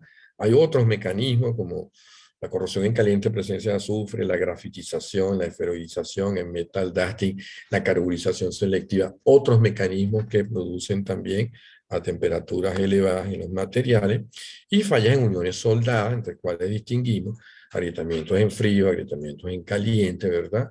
Y todo lo que tiene que ver con la defectología de soldadura que también puede derivar en fallas. Entonces, cuando se hace un entrenamiento en estos procesos de estudio de falla, pues generalmente se abordan estos mecanismos principales de falla por su nivel de importancia en función del porcentaje de aparición de los que ocurren, de los mecanismos de falla que afectan a los componentes industriales. Para concluir esta charla, le voy a presentar algunos ejemplos de análisis de falla, tomando algunos de estos mecanismos principales, ¿verdad? Y viendo un poquito el uso de estas técnicas y estas metodologías que hemos mencionado en este breve webinar que estamos haciendo sobre este tema, ¿no? Vamos a ver este primer ejemplo, que es falla de la base de la pala o de la hélice de una aeronave del tipo Pilatus British Islander. Coloco ahí el nombre y la marca porque cuando lo busco en internet es curiosa este tipo de aeronave porque, bueno, tiene una cantidad de accidentes enormes según dice la información y esto parece que son las víctimas, ¿no? Esta crucecita siempre indica muertos, no sé. Entonces, oye, es una avioneta de cuidado. Yo no me montaría con la familia en este tipo de avioneta. Un chiste, ¿no? Pero en realidad es una cosa extraña, tantos accidentes. Bueno, el caso que estamos estudiando corresponde a una aeronave ambulancia. Un poquito más grave la cosa, pues, que le ocurrió este tipo de percance. Esta es la falla de la hélice, ¿verdad? Entonces hay un patrón anormal de agrietamiento porque vemos grietas de avance progresivo en muchos sitios. Aquí hay una, aquí hay otra, aquí hay otra, aquí hay otra. Generalmente uno tiene un avance o dos, no tiene mucho, y entonces esto es un patrón anormal de agrietamiento progresivo, inicio múltiple en las zonas externas e internas. Va a ver que hay una razón para que esto ocurra, según se deriva del análisis. Aquí pues, lo podemos ver en detalle, observe, mire, grietas de avance progresivo, grietas de avance progresivo. Estas son diferentes zonas que se han extraído del cuerpo ahí de la fractura. Otra grieta de avance progresivo, ¿verdad? La grieta elíptica. Si sometemos a estudio microfractográfico una de ellas, entonces vemos, mire, esta de los patrones que vimos, este es un patrón de fatiga de alto ciclaje. Aquí están las estriaciones de fatiga y estas son las mesetas de estriaciones. Aquí se ve claramente, vamos a ver otra, aquí también se ve lo mismo, meseta de estriaciones y estriaciones de fatiga. Esto está en el origen, entonces el mecanismo de fatiga está involucrado como mecanismo de fractura y agrietamiento de esta hélice. Busquemos las causas porque esto se ha fatigado de manera temprana. Una de las técnicas en el origen, vamos a cortar una sección transversal y vamos, o longitudinal, dependiendo de lo que estemos buscando. Hagamos una metalografía convencional. Esto que se ve acá es plástico, ¿verdad? La lucita o la baquelita, y esto es un pedacito de una de las fracturas, ¿verdad? Del metal. Entonces aquí adentro usted ve una cosa rara, ve una discontinuidad, y aquí están las imágenes, ¿verdad? Un alien dentro del metal, y entonces vamos a analizarlo de qué se trata. Hay una discontinuidad ahí que está produciendo algún efecto, ¿no? Si lo analizamos, entonces utilizamos una de estas técnicas de las que disponemos, el EDS, inmediatamente obtenemos que las discontinuidades microestructurales están compuestas por impurezas de los elementos calcio, silicio y hierro, provenientes del proceso de fabricación del componente. Este es un tipo de defecto que ocurren en industrias donde hacen colados de aluminio, porque hay unos filtros cerámicos que a veces se deterioran y no los cambian, y ellos van y se arrastran, ¿no? Se arrastran con el metal colado, y eso lo muestra su composición, calcio, silicio, hierro, y pues entonces, esta es la causa del problema. Pues hay una discontinuidad producto de un material extraño atrapado dentro del metal, que luego actúa como un concentrador de tensiones y produce este fenómeno de fatiga del componente. Si concluimos esto, vemos que el evento de fractura que produce la falla del componente fue causado por el mecanismo de fatiga. Este proceso de fatiga temprana se ha producido debido a la presencia normal en la microestructura de aleación de aluminio de impureza de los elementos calcio, silicio y hierro provenientes del proceso de fabricación de la aleación. Es decir, tenemos un componente que fatiga tempranamente porque hay defectos de fabricación del componente. Haciendo un resumen, el análisis de las técnicas que usamos, el análisis macrofractográfico, nos permitió la determinación de la zona de origen y mecanismo de agrietamiento progresivo. El análisis metalográfico y microfractográfico hecho en microscopía electrónica de barrillo utilizando la técnica EDS nos determinan el mecanismo de agrietamiento de fractura y determina la presencia de un defecto de fabricación, y esto nos permite la culminación satisfactoria de este análisis de falla. Veamos este otro, es la falla de un eyector de vapor de un componente de acero inoxidable en una empresa petroquímica. Durante un arranque de planta se produjo fuga de vapor por rotura del componente de acero inoxidable ASTM A182. Aquí se ve una foto donde hay la fuga. Aquí se ve el componente fracturado, ¿verdad? Que a nivel de la brida, la fractura ocurre a nivel del cordón de soldadura. Si observamos los detalles de la fractura, observamos una fractura frágil, ¿verdad? Como se ve por el área, y observamos grietas de avance progresivo adyacentes al cordón de soldadura. Entonces, el análisis fractográfico nos señala evidencia de fractura frágil y grieta semielíptica de avance progresivo. Pasemos a la siguiente etapa, hagamos una observación microfractográfica y microscopía de barrido. Mire ahí, extracción y fatiga de alto ciclaje claramente definida en el componente, y pasemos a ver un poco más la pieza, y en la inspección visual notamos que la fractura esa de fatiga está relacionada además con una fractura intragranular que estamos viendo ahí a nivel del cordón de soldadura. Aquí la puedo observar siempre que vea una grietica zigzagueante porque la trayectoria es intragranular, ¿verdad? O casi siempre. Y aquí podemos ver que inclusive se ve pues la separación de los granos, ¿verdad? Indicando una fractura intragranular. O sea que hay un evento previo de agrietamiento en la soldadura y eso deriva en un proceso de agrietamiento por fatiga. Aquí hagamos una metalografía, observemos esto al microscopio y estamos tratando de ver si hay algún tipo de ion, como los de cloro azufre, que normalmente pueden producir por corrosión este agrietamiento intragranular. En este análisis están ausentes. Vamos a ver qué más me dice el análisis. Veo la metalografía y veo que hay unas cantidades anormales de fósforo y azufre en los bordes de grano. Y entonces eso me permite determinar, ¿verdad? El análisis químico EDS, microscopía de barrido, muestra la presencia intergranular de impurezas segregadas de los elementos fósforo y azufre, las cuales producen películas líquidas fusibles durante la soldadura que llevan al agrietamiento intergranular. Este evento se conoce, o este efecto se conoce como agrietamiento por licuefacción. Entonces, esto ha ocurrido, ¿verdad?, en la soldadura, y esto es lo que ha derivado el siguiente evento de agrietamiento por fatiga. Entonces, concluyendo, se pudo comprobar mediante microscopía de barrido la presencia del mecanismo de fatiga como responsable de la falla por fractura del componente. Se determinó que la fatiga tuvo su origen en un agrietamiento previo intergranular generado durante la soldadura de fabricación del componente, el cual fue causado por la presencia normal de impureza de los elementos fósforo y azufre. El agrietamiento previo intergranular actuó como concentrador de esfuerzo que, bajo las cargas operacionales normales de servicio, picos de esfuerzo durante los arranques y vibración, generaron la nucleación y agrietamiento por fatiga como mecanismo de agrietamiento terminal que llevó a la falla por fractura. Si vemos un poco la metodología que utilizamos, entonces vemos que el análisis macrofractográfico y la inspección visual nos permitieron hacer la determinación de la zona de origen, el tipo de mecanismo de agrietamiento intergranular previo y el mecanismo de agrietamiento progresivo. El análisis metalográfico y microfractográfico en microscopía de barrido y la técnica EDS corroboran el defecto de fabricación, que son las impurezas de fósforo y azufre, y determinan el mecanismo de agrietamiento de fractura. Y con eso hacemos la culminación satisfactoria de este análisis de falla.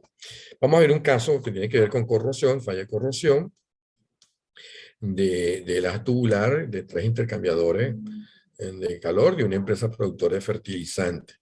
Aquí tenemos uno solo, pero 3 similares sufrieron daños parecidos.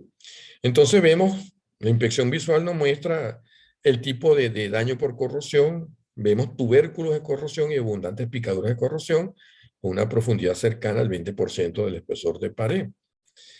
Vemos además el depósito de un lodo mucilaginoso. Eso lo llaman slime o babasa. Es una baba, ¿verdad?, presente sobre los tubos. Eso es una característica de un tipo de corrosión. Vemos un tubérculo aquí en detalle, un típico tubérculo. Este montículo que ustedes ven aquí es un tubérculo de corrosión. Si usted lo remueve, debajo hay una picadura de corrosión una vez que es removido. Vemos además, debajo del tubérculo, vemos filamentos, vea esta, filamento anaranjado de lo que se denomina polímero extracelular, secretado por bacterias, que deja el limo mucilaginoso. Ese limo mucilaginoso, esa baba, generalmente es un producto de corrosión bacteriana. Una vez que ese limo se seca al aire, deja normalmente esa evidencia de esos filamentos de polímero extracelular dentro, en la zona de las picaduras de corrosión que están presentes debajo del tubérculo. Removamos un tubérculo y veamos la base, se aprecian capas concéntricas de magnetita de color oscuro y hidróxido de hierro, son estas capas que usted ve aquí. El fondo de este tubérculo ha sido removido, ¿verdad? Fíjese que esto que ve aquí, lo sacamos, lo sacamos, y lo tenemos aquí extraído. Este producto encerrado dentro del círculo amarillo fue conservado para hacer análisis químico EDS en microscopía de barrido, porque la corrosión bacteriana que se está sospechando generalmente está relacionada con algún tipo de bacterias que actúan en medios sulfatados. Analicemos aquí el análisis químico con la técnica EDS en microscopía de barrido del depósito contenido dentro de una picadura de corrosión debajo del tubérculo. Muestra un contenido elevado del elemento azufre, lo cual es una evidencia fuerte de la acción corrosiva de bacterias sulfato-reductoras debajo del tubérculo. Además, la observación del propio slime, de la propia babasa, de ese depósito gelatinoso, muestra el contenido de bacterias, ¿no? Sin embargo, hay que apuntar que el solo diagnóstico por la morfología de la bacteria no es suficiente, porque de acuerdo a una consulta que le hicimos a los biólogos allá en la UCB, hay como 2.800 tipos de bacterias que tienen la misma morfología. Entonces, bueno, usted dice, tengo bacterias, pero no necesariamente por eso las va a calificar que son de tal o cual tipo, porque requieren análisis biológicos particulares y no basta la observación morfológica. Bien, entonces, este proceso de corrosión temprana está relacionado con dos factores presentes en el sistema. Un mecanismo de corrosión por tuberculación extendido en toda la superficie de los tubos, el cual se asocia en forma primaria con la presencia de cantidades excesivas de oxígeno disuelto en el agua. Eso, digamos, como esto es un agua que se usa para refrigerar, no se puede gastar dinero haciendo tratamiento de agua, eso es muy costoso. Entonces, esa cantidad de oxígeno excesivo siempre va a estar presente porque es un agua de refrigeración que sufre el mínimo de acondicionamiento para hacer estas funciones de refrigeración. La presencia de un proceso de corrosión por microorganismos, caracterizada por cantidades excesivas del elemento azufre, halladas dentro de las picaduras de corrosión y en el centro de los tubérculos, y la presencia de depósitos de limo mucilaginoso, acompañado de filamentos de polímero extracelular, típico de la corrosión bacteriana. Este tipo de corrosión se favorece por los periodos frecuentes de estancamiento durante el servicio. Entonces tenemos dos condiciones que apuntan hacia el hecho de que este tipo de acero, que es un acero del carbono simple, no es adecuado para estos medios. Es decir, tengo una concentración de oxígeno que siempre va a ser elevada y voy a tener periodos frecuentes de estancamiento. Y esto, ambos factores me van a favorecer corrosión por tuberculación, corrosión por bacteria, por descomposición de la materia orgánica que viene en el agua. Entonces, esto apunta a un cambio de metalurgia. Es decir, la recomendación de esto es sustituir este material pues, va a tener más resistente. De hecho, hacia allá apuntó la planta y ha tenido una experiencia positiva con haber cambiado estos aceros al carbono por unos aceros aliados de mayor resistencia. Entonces, en este caso, veamos la metodología, la inspección visual más el análisis macromorfológico, nos permiten determinación correcta del tipo de daño por corrosión. Casi siempre en la corrosión, la observación visual es clave. Es la herramienta que da una parte importante de la información. El análisis EDS microscopía de barrido corrobora características de los mecanismos de corrosión presentes y el historial de servicio determina condiciones operacionales que favorecen los mecanismos de corrosión y esto pues nos da la culminación satisfactoria del análisis de falla.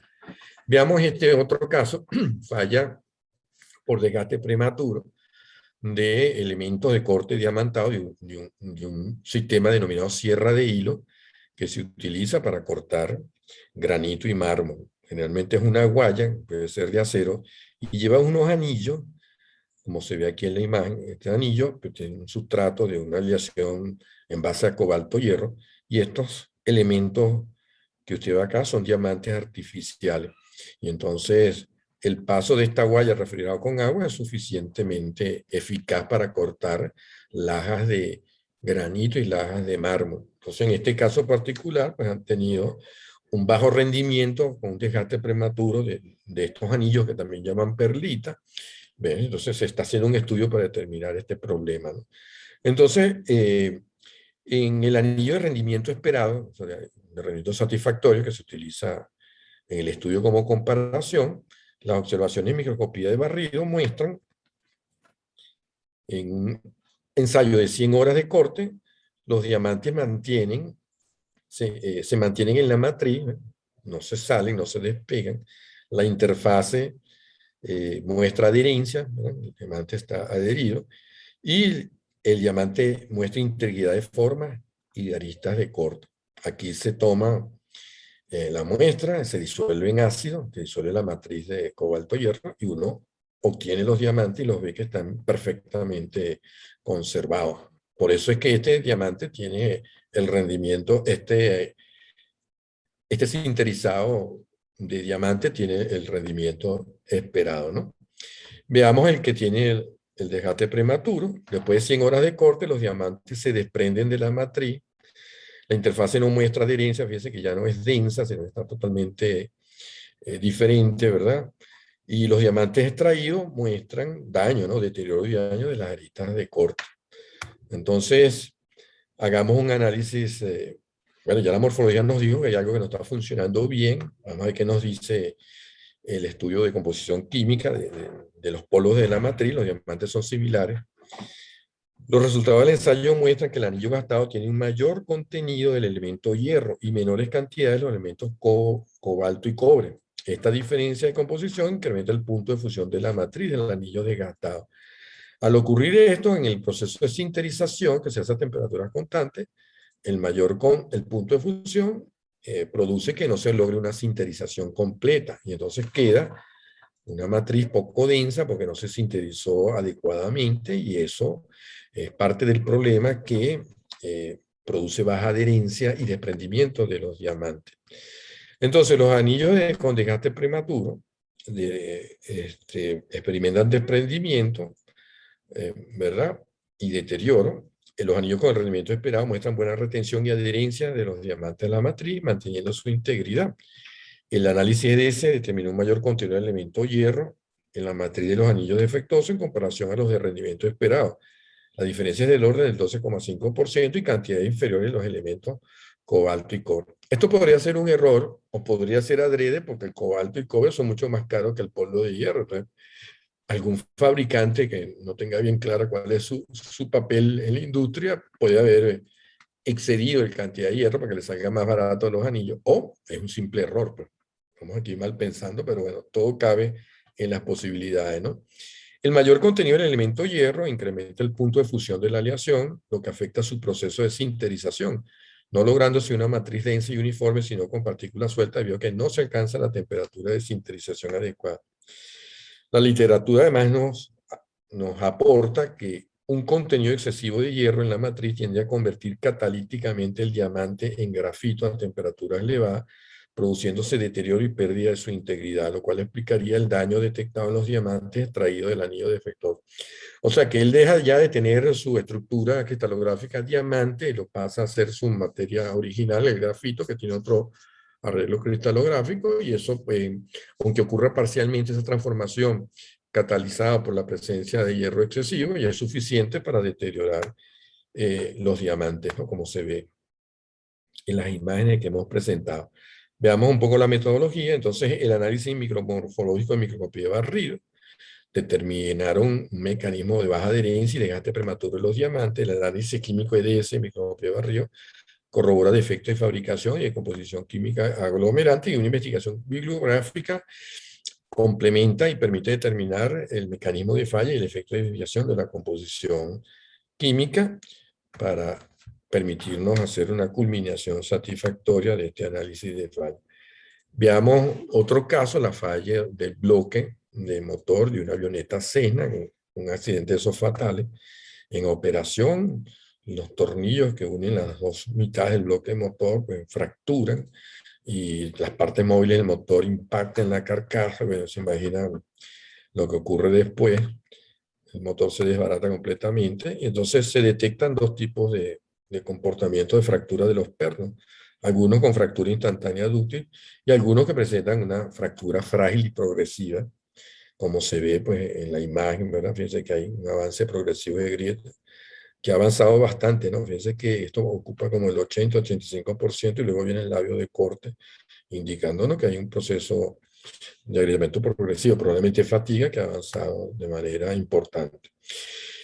Bien, entonces en un caso como esto hay que comprobar en los pernos fallados las propiedades mecánicas, composición química, ausencia de discontinuidades microestructurales para ver si la responsabilidad lo tiene defecto de fabricación de estos pernos.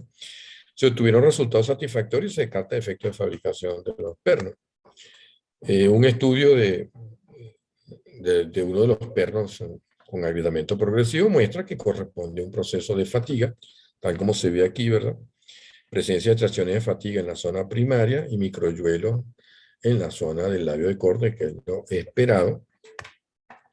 Este resultado y la extensión del agrietamiento progresivo en más del 85% del área resistente indica que los tornillos fallaron por fatiga. Esto se coloca aquí porque si usted tiene una grieta de fatiga que avanza hasta el 85% del área resistente, no tiene que hacer como el ejercicio que hicimos para ver si la fatiga era la responsable. Aquí es evidente porque prácticamente toda el área de fractura está fatigada. Pues. Si vemos los pernos de fractura instantánea dúctil, vemos que presentan la textura de microyuelo, o sea que han ocurrido, tal como lo sugiere su patrón macroscópico fractográfico, han ocurrido de manera instantánea, indicando una falla por sobreesfuerzo. Entonces, después que fallan los primeros tornillos por fatiga, pues el bloque se despega y arrastra estos tornillos y ellos fracturan de manera instantánea. Es decir, ellos fracturan a consecuencia de los eventos previos del proceso de falla principal, ¿no? Como el tornillo está bien, está fatigado, busquemos en el tornillo, ya vimos, descartamos que el tornillo no tiene defecto de fabricación, no tiene defecto de composición química de las propiedades, pero observemos un poco la rosca del tornillo y podemos observar que se detecta daño de la rosca por sobretorque. Ahí vemos que hay un defecto, la rosca se aísla. Cuando se hace esto, el tornillo pierde fijación y vibra en servicio. Y esto genera un proceso de fatiga. Observemos aquí microscopía electrónica, cómo se ve.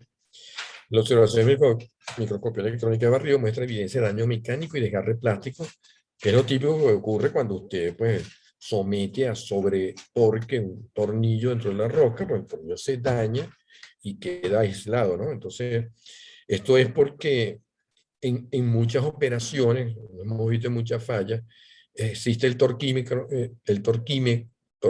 perdón, existe el procedimiento, pero el operador toma la decisión de que mejor se guía por el oído. Y entonces, cuando aprieta el tornillo chilla, dice, déjalo, y ya, ¿no? Y obvia lo que debería ser el procedimiento correcto. Esto es un problema de idiosincrasia, ¿no? Entonces, a veces se da esto y producen estos daños y las consecuencias fatales, ¿no?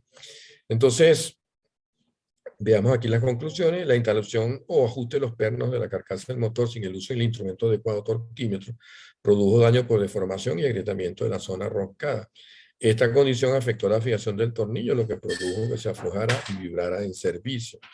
Estos hechos generaron las condiciones adecuadas para la nucleación y agrietamiento por el mecanismo de fatiga, que finalmente llevó a la falla instantánea cuando se alcanzaron condiciones críticas en los pernos. Entonces, si vemos el procedimiento que usamos, el análisis macrofractográfico nos dio la determinación correcta de la secuencia de fractura. El análisis microfractográfico en microscopía de barrido nos da la determinación del mecanismo de agrietamiento de fractura. El análisis micromorfológico en microscopía de barrido nos permite determinar el proceso incorrecto de instalación, omisión del torquímetro, daño que llevó a la falla, y con esto hacemos la culminación satisfactoria del análisis de falla. Y un último caso ya para no entretenerlos más, ¿no? Hemos hablado suficiente de esto. Falla de pues, el material de rodamiento. El material de rodamiento, lo que llaman el material antifricción, en unos anillos y una planta de oleofina. El deterioro asociado a la falla básicamente consistió de la pérdida de material antifricción, conocido como BABI, por desgaste. También hubo fusión incipiente, formación de cráteres, discontinuidad y depósitos de color oscuro.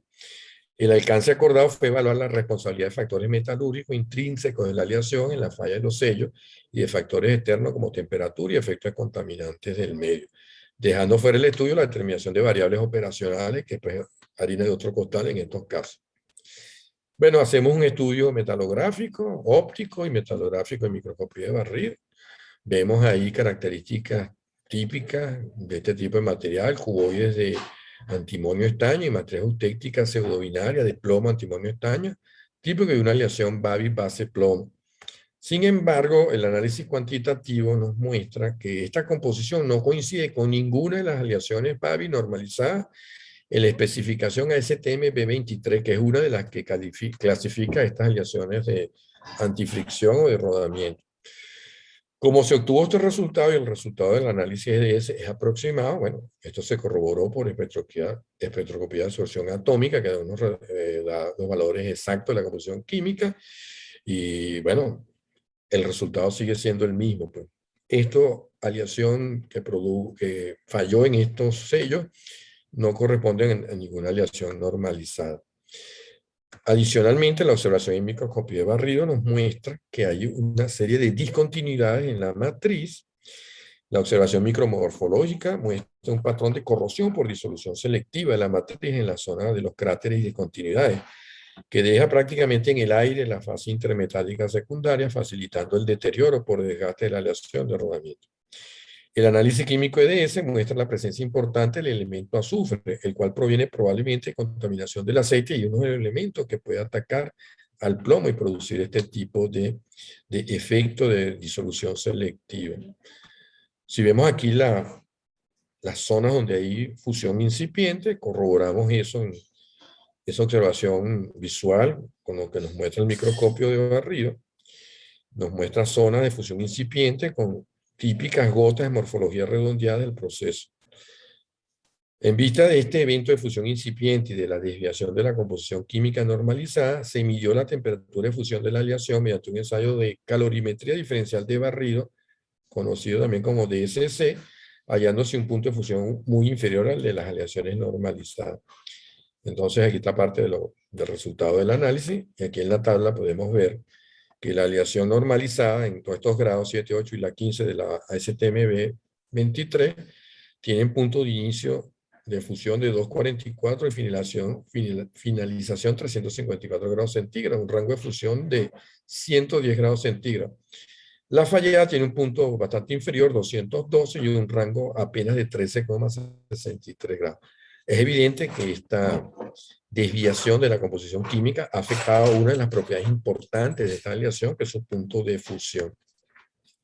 Entonces se ha podido determinar que el deterioro de este material de rodamiento del sello, en este deterioro está presente un mecanismo de corrosión por disolución selectiva de la matriz de la aleación y un mecanismo de fusión incipiente de esta aleación. Ambos eventos ocurrieron debido a que la aleación de Babi utilizada tiene una composición química que no corresponde con ninguna de las aleaciones normalizadas según la norma STM B23, produciendo las siguientes consecuencias de efecto muy significativo en la falla estudiada. La aleación Babi utilizada a base plomo es la menos indicada para un medio de servicio con posibilidades de contaminación con compuestos ricos en azufre, los cuales están presentes como contaminación del aceite y del ambiente. Para este tipo de contaminantes se sugiere utilizar aleaciones Babi con base estaño. El otro punto es que esta aleación fuera de norma tiene una dureza y un punto de fusión muy inferior a las aleaciones normalizadas de su tipo, lo cual la susceptibiliza fácilmente al mecanismo de falla de fusión incipiente y magnifica el efecto negativo de cualquiera de las variables operacionales. Como en esta investigación tenemos que buscar datos, quién es el suplidor de la aleación, cómo la instalaron, cómo la aplicaron, etcétera, bueno, nos conseguimos con esta información. Cuando hay desgaste en material antifricción, es práctica de algunas empresas, entre ellas esta, donde ocurrió el percance, hacer un rebabiteo utilizando material reciclado. Entonces, claro, como mezclan de varios sellos y lo meten en un depósito común, cuando agarran y hacen el rebabiteo, que es volver a aplicar por un proceso de termorrociado el material, pues resulta una aleación cualquiera que no tiene ninguna norma ni ninguna especificación. Si se hubiese hecho un análisis EDS en microscopía de barrido de la aleación original y se hubiera ajustado la composición del material con que se va a hacer el rebabiteo, pues se hubiera obtenido resultados satisfactorios y no este proceso de falla. Bien, entonces la metodología que utilizamos, el análisis macromorfológico, nos permite determinar el proceso de fusión incipiente, el metalográfico y micromorfológico en barrido, determina los mecanismos de fusión incipiente y corrosión selectiva, los análisis químicos por espectroscopía de absorción atómica y energía dispersiva, determina la composición química fuera de norma, contaminación con azufre, el historial de servicio y los ensayos especiales, bueno, nos permiten determinar que hubo un rebabiteo incorrecto y que resultó en un punto de fusión muy bajo y una selección incorrecta del material para este tipo de contaminantes. Y con eso, pues, una combinación satisfactoria del análisis de fallo. Por favor, las preguntas que tengan sobre esta exposición, incluyanlas en su chat, yo se las responderé a la brevedad. Muchísimas gracias por su atención y espero pues que esta breve charla les sea de utilidad. Muchísimas gracias y buenas tardes.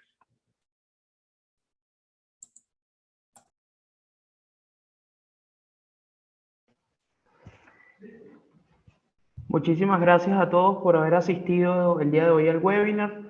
De verdad apreciamos que todos se hayan quedado hasta el final.